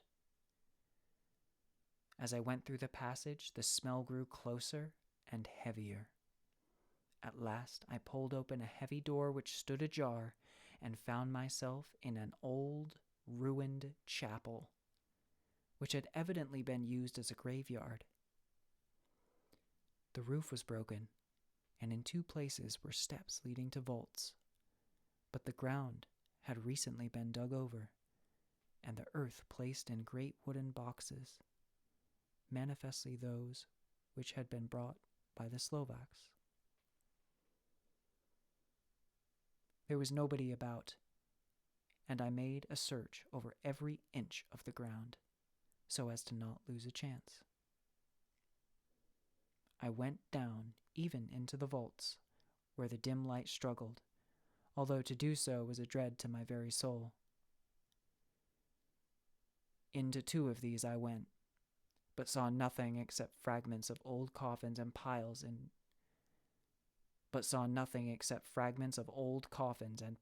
dust. In the 3rd, however, I made a discovery. There, in one of the great boxes, of which there were 50 in all, on a pile of newly dug earth, lay the Count. He was either dead or asleep. I could not say which, for eyes were open and stony, but without the glassiness of death, and the cheeks had the warmth of life through all their pallor.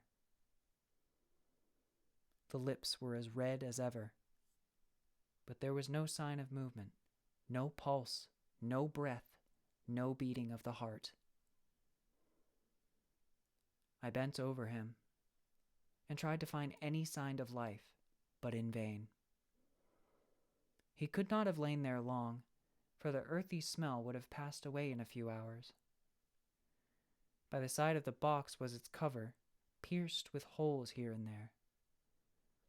I thought he might have the keys on him, but when I went to search, I saw the dead eyes, and in them, dead though they were, such a look of hate, though unconscious of me or my presence, that I fled from the place, and leaving the Count's room by the window, crawled up again the castle wall. Regaining my room, I threw myself, panting, upon the bed, and tried to think.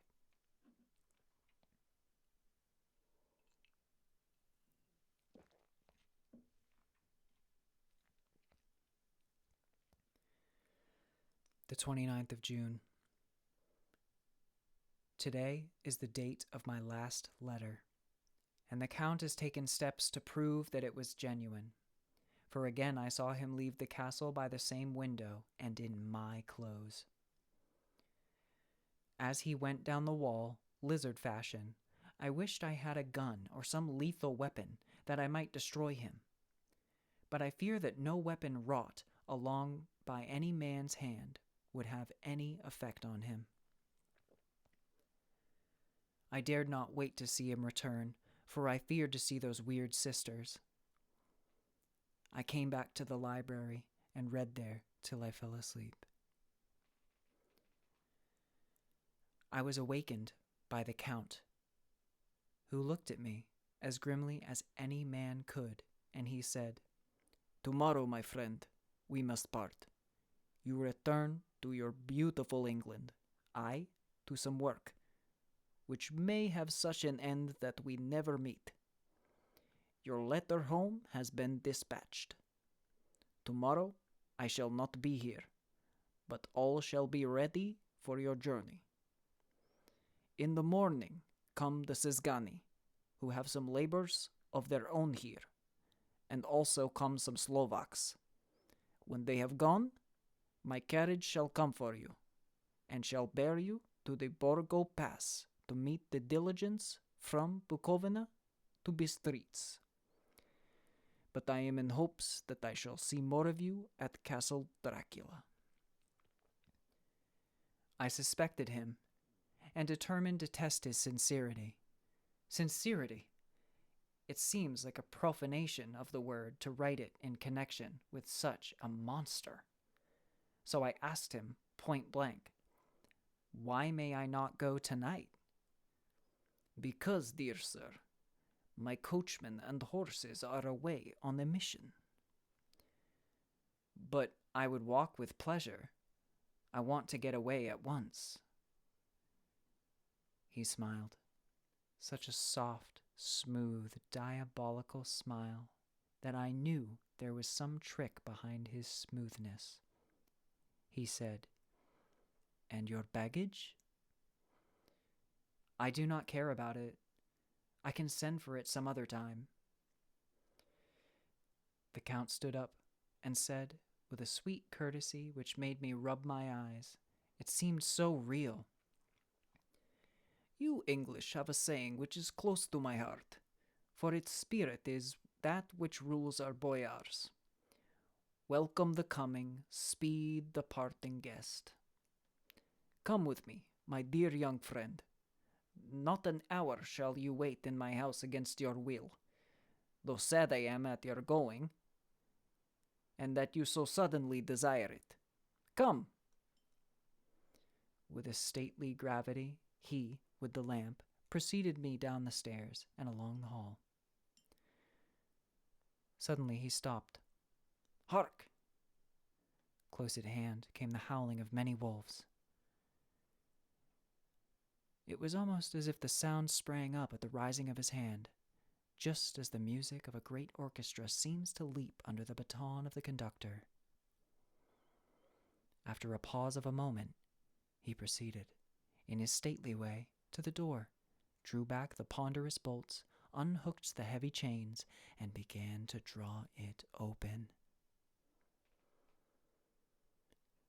To my intense astonishment, I saw that it was unlocked. Suspiciously, I looked around.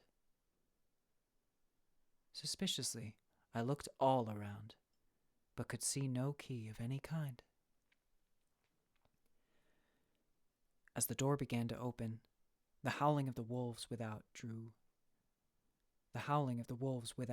louder and angrier, their red jaws with clamping teeth and their blunt clawed feet as they leaped came in through the opening door.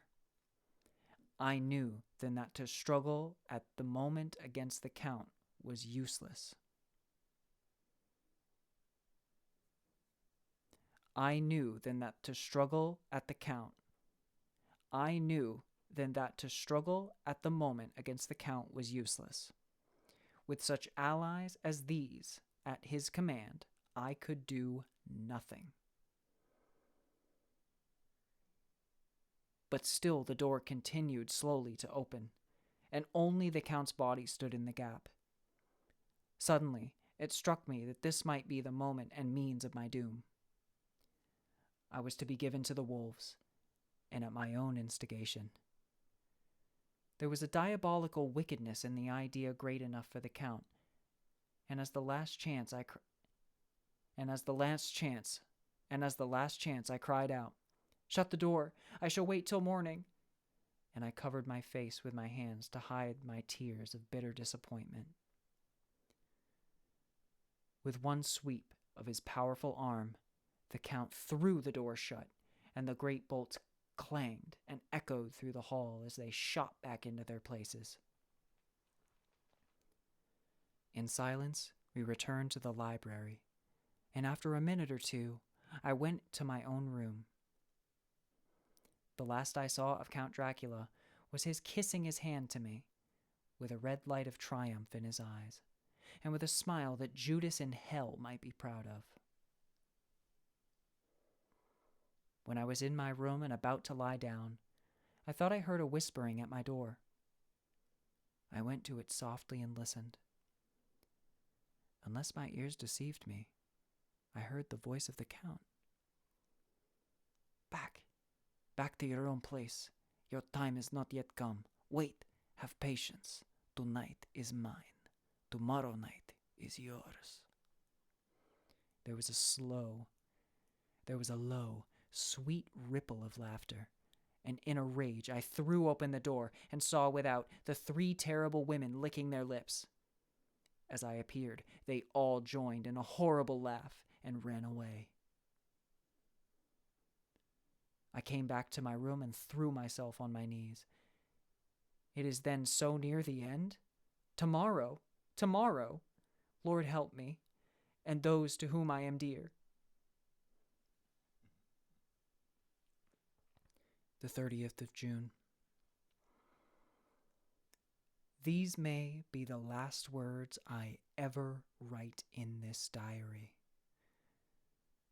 I slept till just before the dawn, and when I woke, threw myself on my knees, for I determined that if death came, he should find me ready. At last I felt that subtle change in the air, and knew that the morning had come. Then came the welcome cockcrow, and I felt that I was safe. With a glad heart, I opened the door and ran down the hall.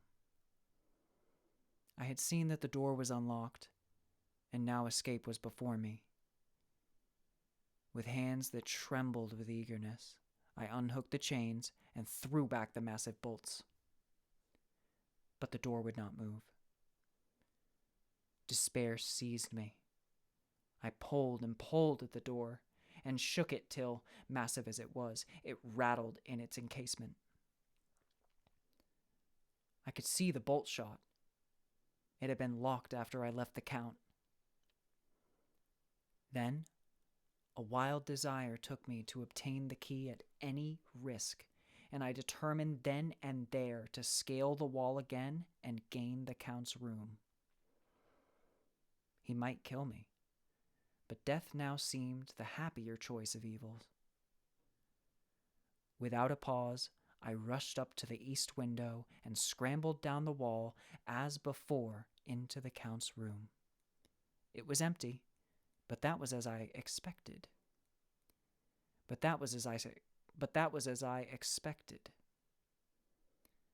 could not see a key anywhere, but the heap of gold remained. I went through the door in the corner and down the winding stair and along the dark passage to the old chapel. I knew now well enough where to find the monster I sought. The great box was in the same place, close against the wall, but the lid was laid on it, not fastened down, but with the nails ready in their places to be hammered home. I knew I must reach the body for the key, so I raised the lid and laid it back against the wall.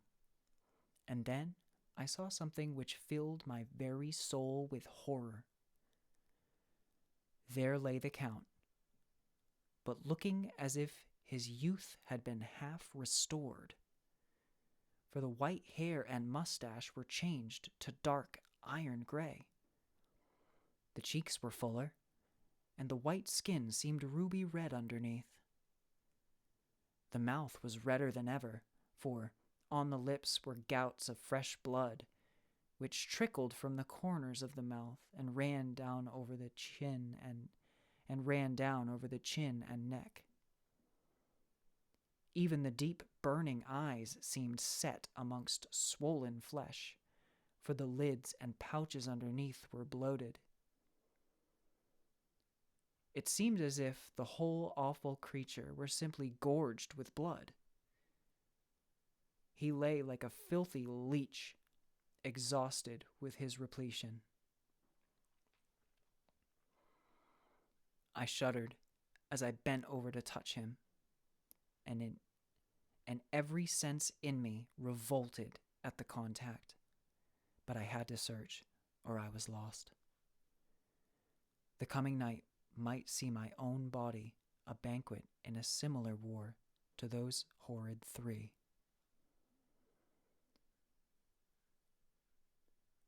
The coming night might see my own body a banquet in a similar war to those horrid three. I felt all over the body, but no sign could I find of the key. Then I stopped and looked at the Count. There was a mocking smile on the bloated face, which seemed to drive me mad. This was the being I was helping to transfer to London, where, perhaps, for centuries to come, he might, amongst its teeming millions, satiate his lust for blood and create a new and ever-widening circle of semi-demons to batten on the helpless. The very thought drove me mad. A terrible desire came upon me to rid the world of such a monster. There was no lethal weapon at hand, but I seized a shovel which the workmen had been using to fill the cases, and lifting it high, struck, with the edge downward, at the hateful face. But as I did so, the head turned, and the eyes fell upon me, with all their blaze of basilisk horror. The sight seemed to paralyze me, and the shovel turned in my hand and glanced from the face, merely making a deep gash above the forehead. The shovel fell from my hand across the box, and as I pulled it away, the flange of the blade caught the edge of the lid, which fell over again and hid the horrid thing from my sight. The last glimpse I had was of the bloated face, blood-stained and fixed with a grin of malice, which would have held its own in the nethermost hell. I thought and thought, what should be my next move? But my brain seemed on fire, and I waited, with a despairing feeling growing over me. As I waited, I heard in the distance a gypsy song, sung by merry voices coming closer, and through their song, the rolling of heavy wheels and the cracking of whips. The Szgany and the Slovaks of whom the Count had spoken were coming. With a last look around and at the box which contained the vile body, I ran from the place and gained the Count's room, determined to rush out at the moment the door should be opened. With strained ears I listened, and heard downstairs the grinding of the key in the great lock and the falling back of the heavy door. There must have been some other means of entry, or someone had a key for one of the locked doors.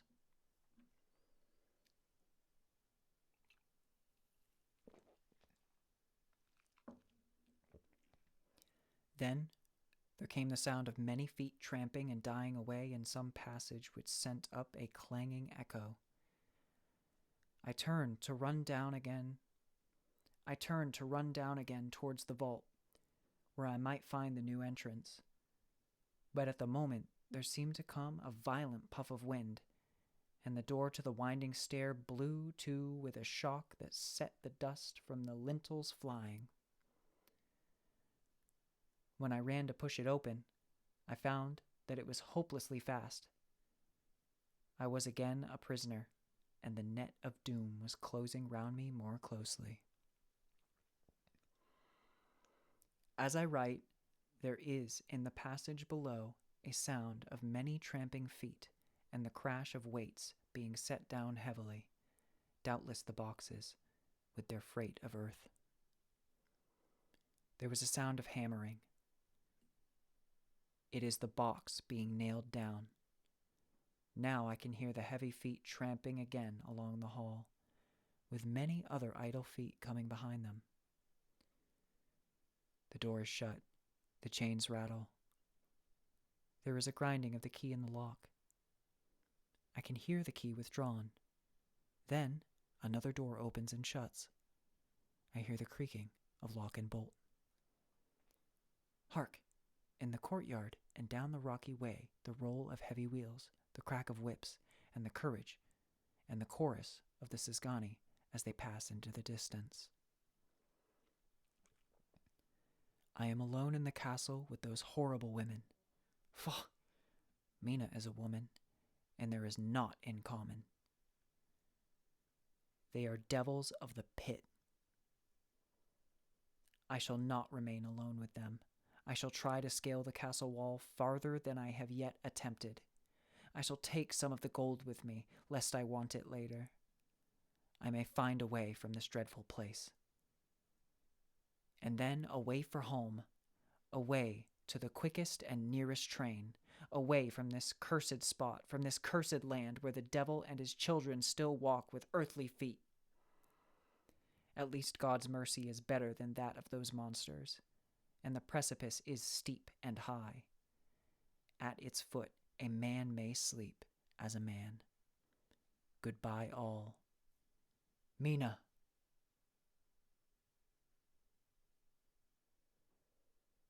End of chapter 4.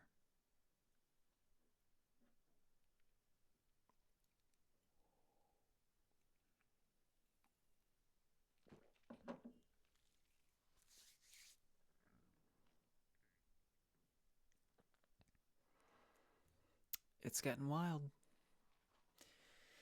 It's getting wild and wild and wild. Every new chapter, it gets more and more wild.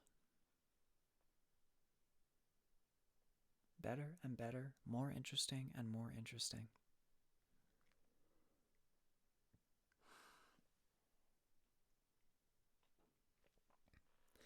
Definitely not the easiest read either, because it's so Old Englishy.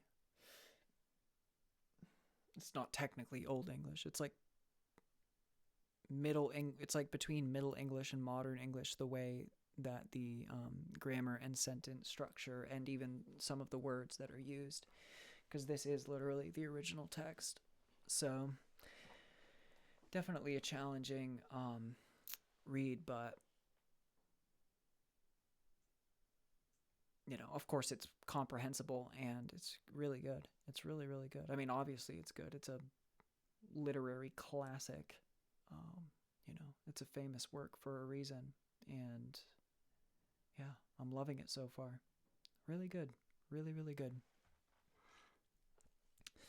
So let us, with the end of chapter 4, will come the end of the stream. And we can get some sleep or get on with our day if we are going about our day currently. If you have happened to miss the first 3 chapters, as we just finished chapter 4, and next time we will read chapter 5. If you've missed my readings of the first 3 chapters, all you got to do is search Jackson Downer Reads wherever you get your podcasts, and you shall find it. You can listen to all 3 of the first chapters to get yourself caught up. And also, chapter 4 will be on there tomorrow as well.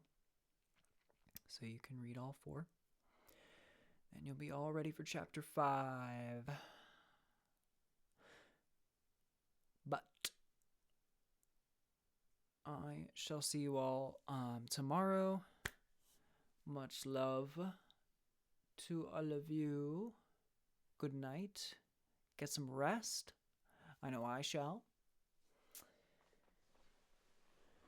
And great stream tonight. Looking forward to seeing you guys tomorrow already. Good night. Mwah. See you tomorrow.